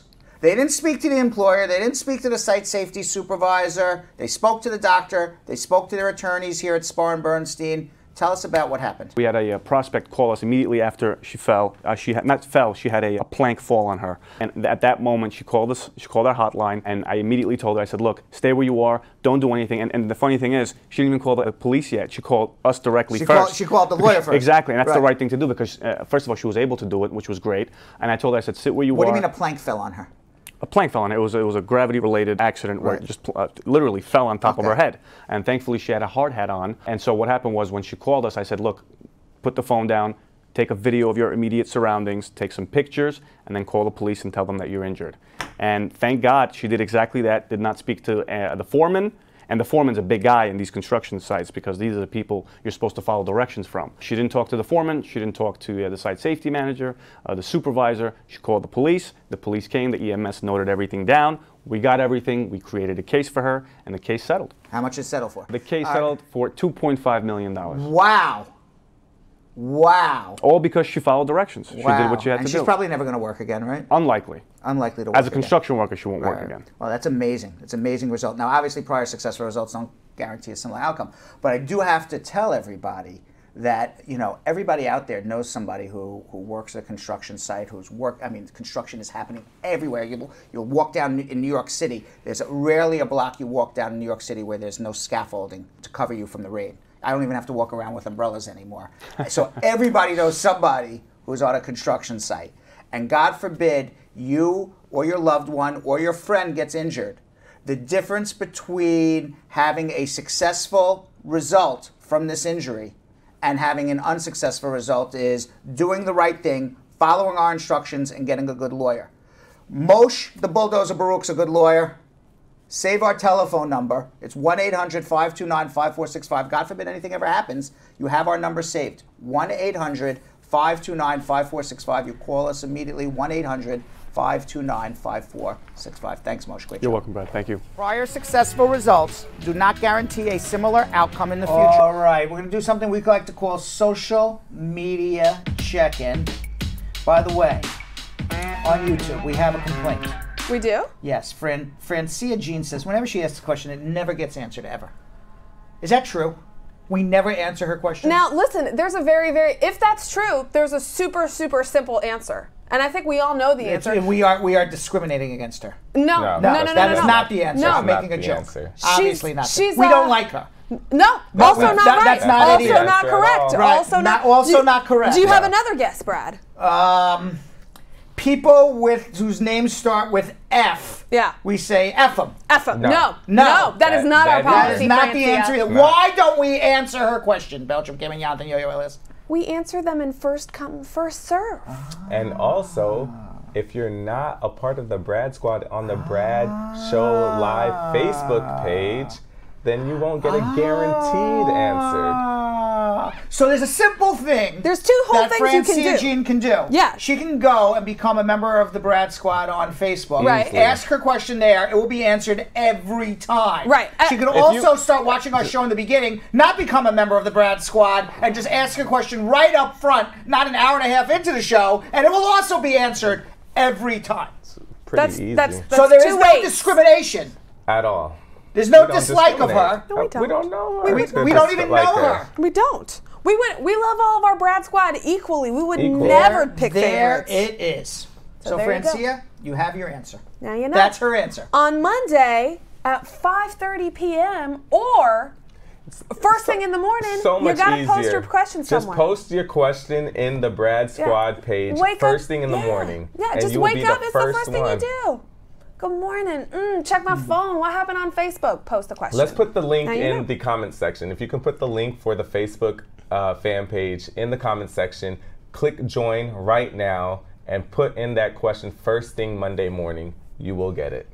And number 2, by the way, Lisa Blingarose says Uncle Brad has all the intelligent men working for him, and she doesn't mention the ladies. But I just remember Janelle being featured like we did 20 minutes ago. Literal minutes ago. All right. How quickly we forget. How quickly we forget. We've done segments with so many of our females. All right. Let's do social media check-in. Social media check-in. Here we go. Larissa said, my son's on an aggravated DUI charge and the case is ongoing. He got married to a U.S. citizen and they were advised to file only the I-130 and the I-130A since the case is ongoing and he's not going to have a disposition to submit with his I-485. ICE seems to be looking for him as well since they went to his former address as they were in the courtroom on the 3rd of October. His first court date for the, which was his first court date for the case. What would be Brad's take on the situation? Should they have filed the entire package, work permit, medical, and all? I'm looking forward to a response. Well, first of all, you can't get any decision on the I-485 while you have a pending criminal case. So my general advice is don't file an I-485 while you have a pending criminal case. If ICE is looking for you, then I think you should go hire an immigration attorney and let's be proactive about this. Instead of you running away from the court next time or wondering, is ICE going to come pick me up? Why don't we call ICE in advance and see if we can figure something out that makes everybody happy? All right, Prosper's saying my I-485 was denied because my birth certificate, I filed form I-290B for USCIS to reconsider since around April. Excuse me, I checked my case status online and it said that the date of birth has been updated for my form I-290B. So what does this mean? It means that you have a pending appeal. Nothing, no decision yet. So right? But it said that the date of birth has been updated. I don't even, date of birth has been updated. I guess they changed her date of birth. I don't know. That's what it means. It's what exactly it says. So since they filed it around April, around how long are they appeals supposed to take for a long time. I generally am against appeals. I'm generally against appeals, and I'm more in favor of just refiling it and get it right. Yeah, you do say that. I usually say that, yeah. Okay. Romar said, I currently have a J1 trainee visa. My contract ends in April of next year. However, I'm subject to the 2-year home residency rule. My current employer is willing to employ me back. So what's my next move in regards to the 2-year rule? How do I fix that rather than wait another 2 years before I can apply for any type of visa? Also, can I apply for a tourist visa just to visit my family when I'm back in my home country?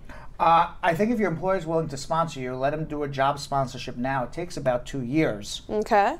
Then you go home for the 2 years. You can start the job sponsorship. You just can't go for the visa at the embassy.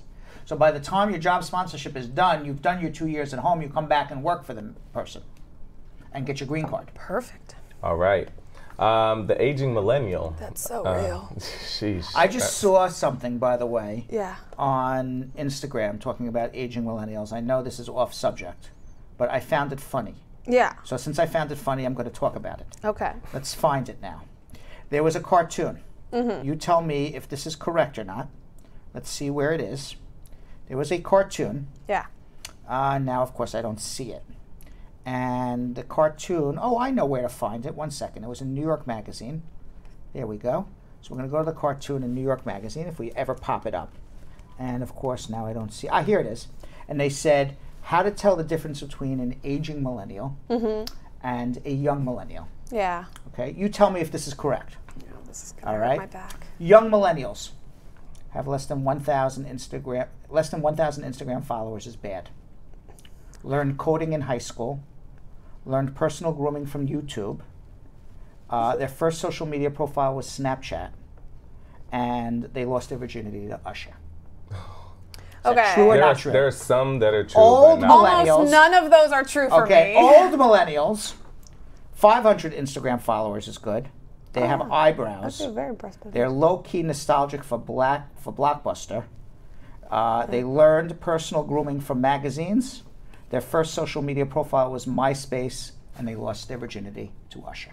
There it is. I was going to say the only one that was right in that person was that last one. All right, so I just wanted to share that. Now let's go to Confessions old is millennial. responsible for Yeah. so Old many millennial. children. Okay. All right, so hey guys, welcome back. I'm asking for a friend. Her dad brought her and her brother with a green card, and they were from age 8 to 17, but was not able to become citizens, and her dad sent them back to the country, stating he couldn't take care of them because of mental illness. Is there a way she can reinstate her green card as a 35-year-old? Is she eligible for citizenship? What are her options? When Thank she you. came to the United States with a green card, her dad was a citizen? Her dad brought her and her brother with a green card, and they were aged 8 to 17, but wasn't able to become a citizen. Oh, okay. So, and the dad sent them back because of mental illness. So the answer is you've lost your green card. You've been living in another country as an adult for the last 15 years. So basically, you got to try to find a new way to get a green card. Mandy said, I'm married a U.S. citizen, and he filed for me and my 2 kids. I'm in the U.S. already, and I've got my work permit and social security number. One of my kids, the I-130 got approved, but the other was transferred to NBC. Will both my children get through at the same time? The priority date is February 12th of 2019. And about how much longer do we have to wait? Who's sponsored? A citizen or a parent or a resident parent? Citizen's stepfather is sponsored for the children. It sounds like one's going to go through before the other because one got approved ahead of time and one didn't. If they're submitted at the same time, why would that happen? Why? I don't know. Okay. Immigration screws up all the time. People screw up all the time. I don't know. But we can get to the bottom of it if I'm their attorney. All right. Omi D saying, does an AOS interview notice and an EAD issued mean background check has cleared? No. All right. Terry said, can my U.S. citizen husband file for my son who's in Jamaica? We got married 28 days after his 18th birthday. Sigh. No, unfortunately. Okay. Mama Tarla saying, my husband has a disability pension and has good assets. Does this qualify us in our income requirement? And does my husband's child benefits will it be considered also as a co-sponsor? Right now, the old laws apply for adjustment of status. So as long as he's 125% above the poverty level, that's all that's required. Eventually, if the judge lifts the injunction on the new Trump affidavits of support, we'll get into that. But right now, if you file your adjustment, old laws will apply. Eagle said, I've got a question. Is violation of protection order considered a particularly serious crime, a crime of moral turpitude, or an aggravated felony if a no sentence is imposed while you're seeking asylum? It could be a serious crime. It depends what the violation of the protection order was. If the underlying protection order, violation of probation of a felony is an aggravated felony. Violation of protection order depends on what you were found guilty of. Could be a crime of moral turpitude, could be an aggravated felony. I'm not sure what you were found guilty of, so we would need to know more. All right, our next one comes from Andrea saying, hey, Brad Squad, good evening. I submitted my I-485 and other documents October 7th, 2019, but I didn't get a response. Do you know the timeline? I am in Maryland. Other documents for what? My I-485 and other documents doesn't say, but All right, says so talk in about October, and she has got nothing? October 7th. That was a week ago. Yeah. You're not going to hear anything for 2 several weeks weeks. You gotta give it 4 or 6 weeks. I'm thinking October of last year. Right? Also, because it doesn't feel like October of 2019 has happened yet. Harpal said, "My parents are green card holders from Pakistan. They submitted their case in April of 2018. I'm their only son. I'm 27-year-old and unmarried. How much time frame is left for the approval?" Well, it doesn't matter the approval. Whether it gets approved today or in a year from now, you're waiting about 3 more years for your green card. Peter saying, can getting a denial of a F1 visa and a B2 visa affect your chances of getting a CR1 spousal visa? No, as long as you didn't commit any fraud, it shouldn't be a problem.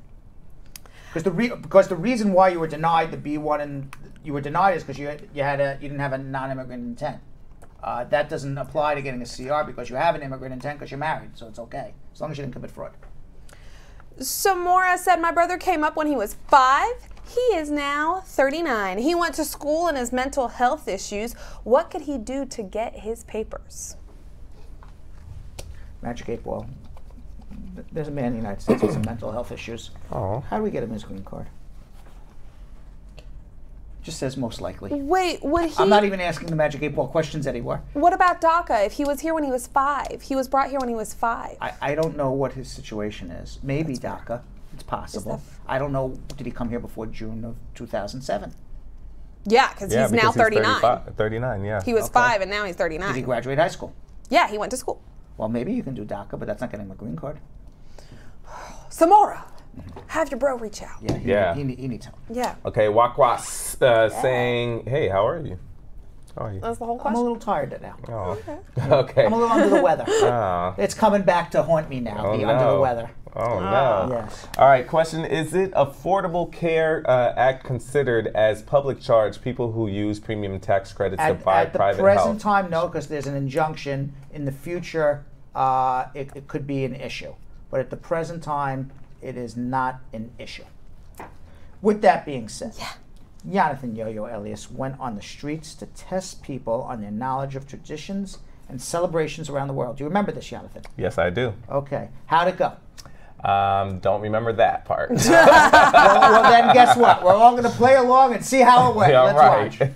Hey, Brad Squad, this is Jonathan Elias out here in the streets of New York. It is hot out, but guess what? We're going to find our next victims for a brand new game called Celebrations and Traditions Around the World. Let's go get them. All right, I got my new friend here. He's the Ken doll from Austria. What's up? What's your name? Christian. What's your name and where you from? I'm Brian. I'm from Singapore. Who's going to win between you two? Probably him. What? I just knew you were going to say you. Okay, then me. There you go. I like that better. All right, you ready to play Traditions and Celebrations Around the World? I'm ready. Oh, yeah. Now, in Greece, when a child loses a tooth, where do you throw it for good luck? Is it A, down the drain, B, under the pillow, C, on the roof, or D, across the room? Wait, what's the first option, sorry? Down the drain, down the drain? Yeah. I don't know. Yes. I would think under the pillow.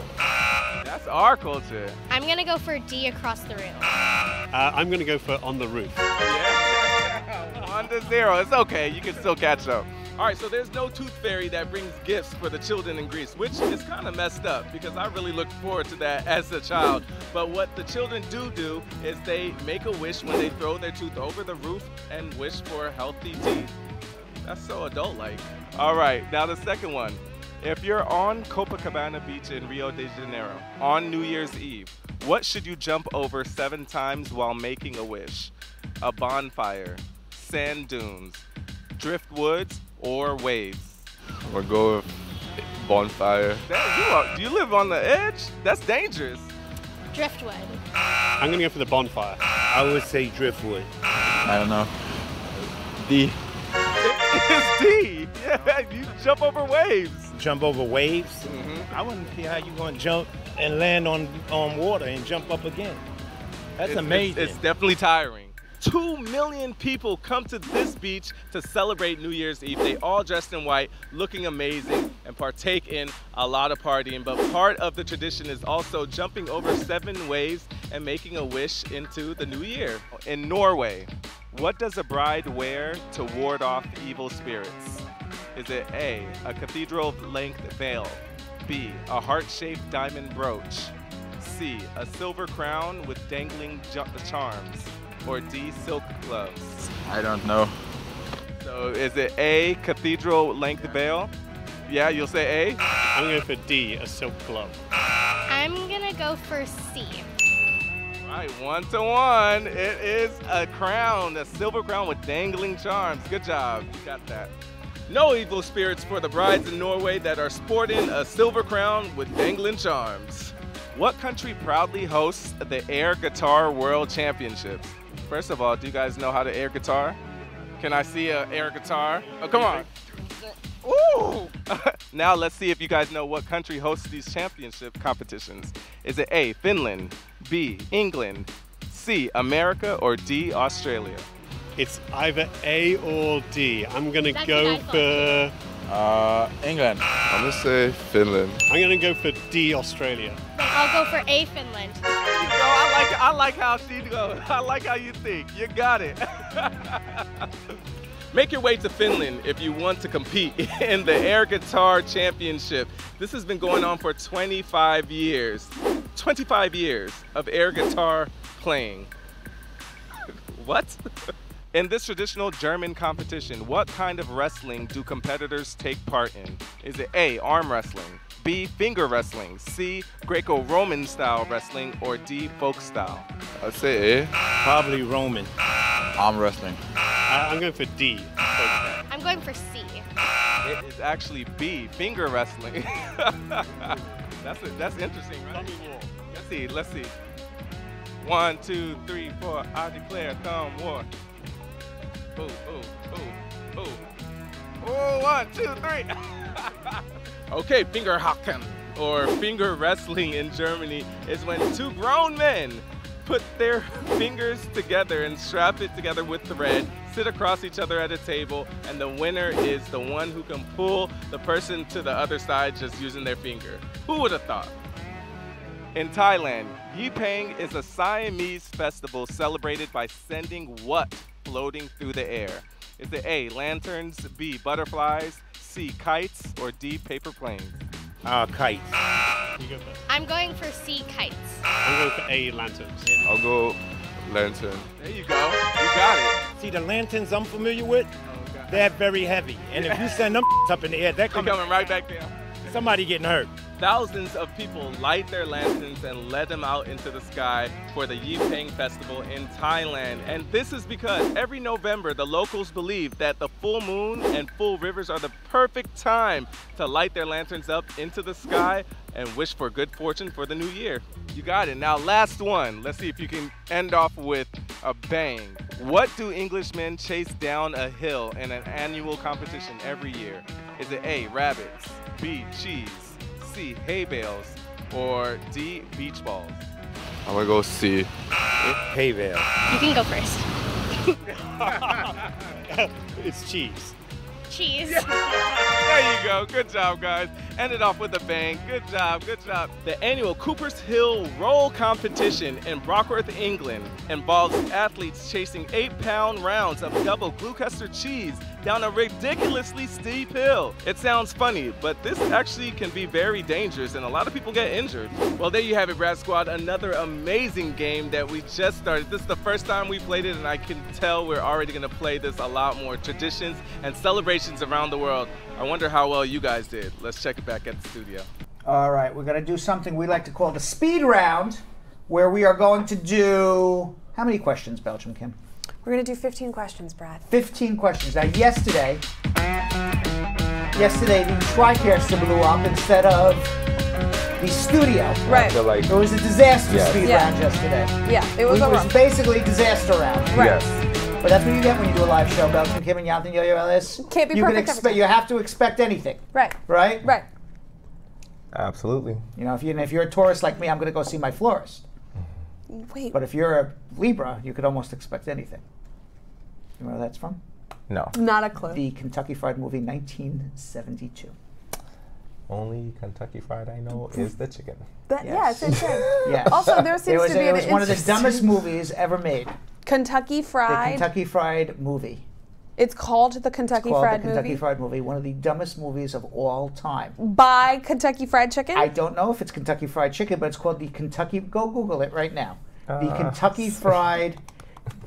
Back then, you know, Detroit was not the greatest neighborhood in the world, and then the guy was Kentucky Fried Movie. It's definitely a thing. It's definitely a thing.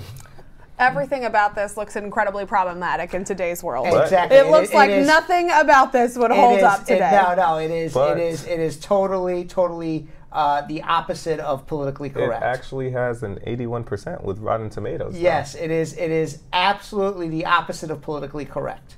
So if you are looking for the dumbest, non-politically correct movie of all time, makes Blazing Saddles look politically correct. Oh, I do love Blazing Saddles. Okay, makes Blazing Saddles look politically correct. Go watch that movie. Jan, I think we're going to need a watch party on that. We're going to need a watch party. All right. 2 minutes on the clock. Yep. If you're a Taurus, see a florist. And if you're a Libra like me, almost anything could happen. Remember that line. Okay. All right, let's go. Praneeth said, how many days after submitting VAWA can I get prima facie? Usually about 120. Some St. Martin says, how long does it take for a religious worker case to be approved? Can it be done during 6 months of I-94? No. Shernay said, can you file for citizenship if you have a youthful offender for over 8 years now? Yes. Suna says, can my husband adopt 14-year-old brother? He's a U.S. citizen. Yes. Syed said, does bad credit affect the naturalization process? No. DJ Killabuzz says, how long does it take for I-601 to approve after biometric appointments done? At least 6 months to a year. Millie said, how long does it take for a waiver to get approved? At least 6 months to a year. Susan says, how long does it take for NVC to send a welcome after USCIS approved the I-130? Welcome? After the NVC doesn't send the approved I-130, Department of Homeland Security, couple weeks.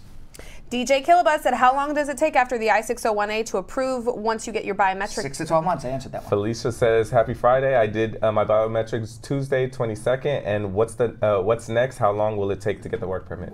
You'll get a work permit in the mail, and then you're going to get an interview, and it could be anywhere from 3 months for the work permit and 6 to 9 months for an interview. Stacy said, if the spouse doesn't make enough money to support his wife, does the person who's sponsoring need to be at the green card interview? No. Parvez says, can my birth disabled immigrant person get U.S. citizen? My disabled person can become a U.S. citizen. Sammy said, why is the wait time or processing time for a replacement EAD and an advanced parole card? About 6 months. Lisana said, how long does it take the entire process of legalization through marriage? Anywhere from 4 months to 3 years. Tanya says, my mother has petitioned for me. My case is current. I have a 7-year-old son accompanying me. After paying the fees, is the I-864 enough for me? Or should be done for him? You need a separate one for him.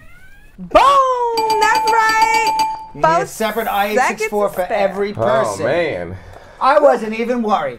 Me neither. I was a little worried at the end. I was not worried at all. I was a tiny bit worried when I saw that I had accidentally included 2 duplicates instead of 1. Right, because you want to know why I wasn't worried? I finally learned. Yeah. It's just a fake bomb. We're not really going to die. We're not? It's a real bomb? Yeah. Oh, I thought it was fake. They told me it was fake. And they said I don't have to. They told you it was the real one, right? No, they told me it was fake. I don't have to get under the table. Because I got very nervous. Brad, I have to get in full SWAT uniform to go plug that thing in right under there. Yeah, this is my SWAT uniform. This is SWAT uniform. If this is real, then I should have been under the table about 45 seconds. No. See, apparently, that's where you mess up. Yeah, Michael's. I was changing into my Michael's uniform in about 45 seconds. Primo SWAT uniforms from Michael's. Let me tell you, not just hobbies and crafts. All right, comments of the day. Belgium giving out the Yo-Yo Elias. Comments of the day.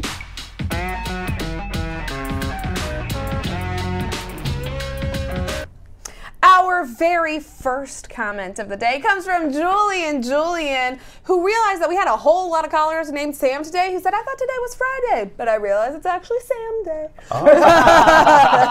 That's pretty funny. Mm-hmm. Just do it. Jonathan doesn't have any. Yeah, he does. They give it to me very late, guys. What do you mean? What do you mean? All right, our second comment of the day comes from Angela Barat saying, Jessica Leamy, my cousin went and saw Brad yesterday, and she said Brad looks much younger and finer and good looking. So I have to ask you, is she telling the truth? She says he's also very nice. So in person, you look younger, finer, and you're actually very nice. Why would I not be nice? Yeah. The fact that comes as a surprise is a little offensive. I think what just happened is that we need to buy new cameras to make us look more real to life. Maybe we need a better lighting. Let me tell you something. They say camera puts on 15 pounds, but in my case, maybe it's 25 or 30 pounds plus a mean-looking face. Well, Brad, you got 3 whole cameras pointed at you. That's at least 45 pounds right there. Actually, I can understand I'm better looking in person. Yeah. I can understand, because I'm not good in pictures. Okay. I could understand I'm finer in person. Yeah. But nicer in person? How could I be any nicer in person? How could you be any nicer? And our final comment of the day. Belgium Kim is like, why don't you, Brad? Brad, you tell me how you could be nicer. I could give you 10 different ways you could be nicer in person. From the man who walked into the office and goes, you see how tan I am compared to you? I don't want to hear it. And finally, Meena Singh said, hey, Brad, I just want to say hi. I love your show. It's very informative. Maybe it'll help in the future. Please stay blessed from Meena Singh in the Caribbean in Trinidad. Hey. I will stay blessed and I will stay nice. And I will be finer in person, better looking in person. There you go. And nicer in person. Yeah. And I will work on being nice on the show on Monday at 5:30. We'll see you then. So Sam, as part of the production, we have to say this disclaimer at the end of the show. Do you mind reading it for me? Okay, but you know, Brad, I have to do everything around here. It's bad enough I've got to remember everything that happened on the episode from the previous day. Forget it. I'll do it. The proceeding was information only and not specific legal advice. Consult an attorney about your individual situation. Prior successful results do not guarantee a similar outcome in the future. To make an appointment with the Spar and Bernstein law firm located at 225 Broadway in New York City, call 1-800-529-5465. That's 1-800-529-5465. Easy to remember, 1-800-LAW-LINK. That's 1-800-LAWLINK. Once again, make a call to 1-800-529-5465. And of course, link up with the law offices of Spar and Bernstein, located at 225 Broadway on the 5th floor. If I were you out there, make the call, make the link, make the connection, make it Spar and Bernstein. 1-800-LAWLINK. That's 1-800-529-5465. And now, conveniently located in Hartford, Connecticut on 1 Congress Street. Visit us in Connecticut or in New York at 225 Broadway. That's 1-800-529-5465. 1-800-LAW-LINK. 1-800-529-5465.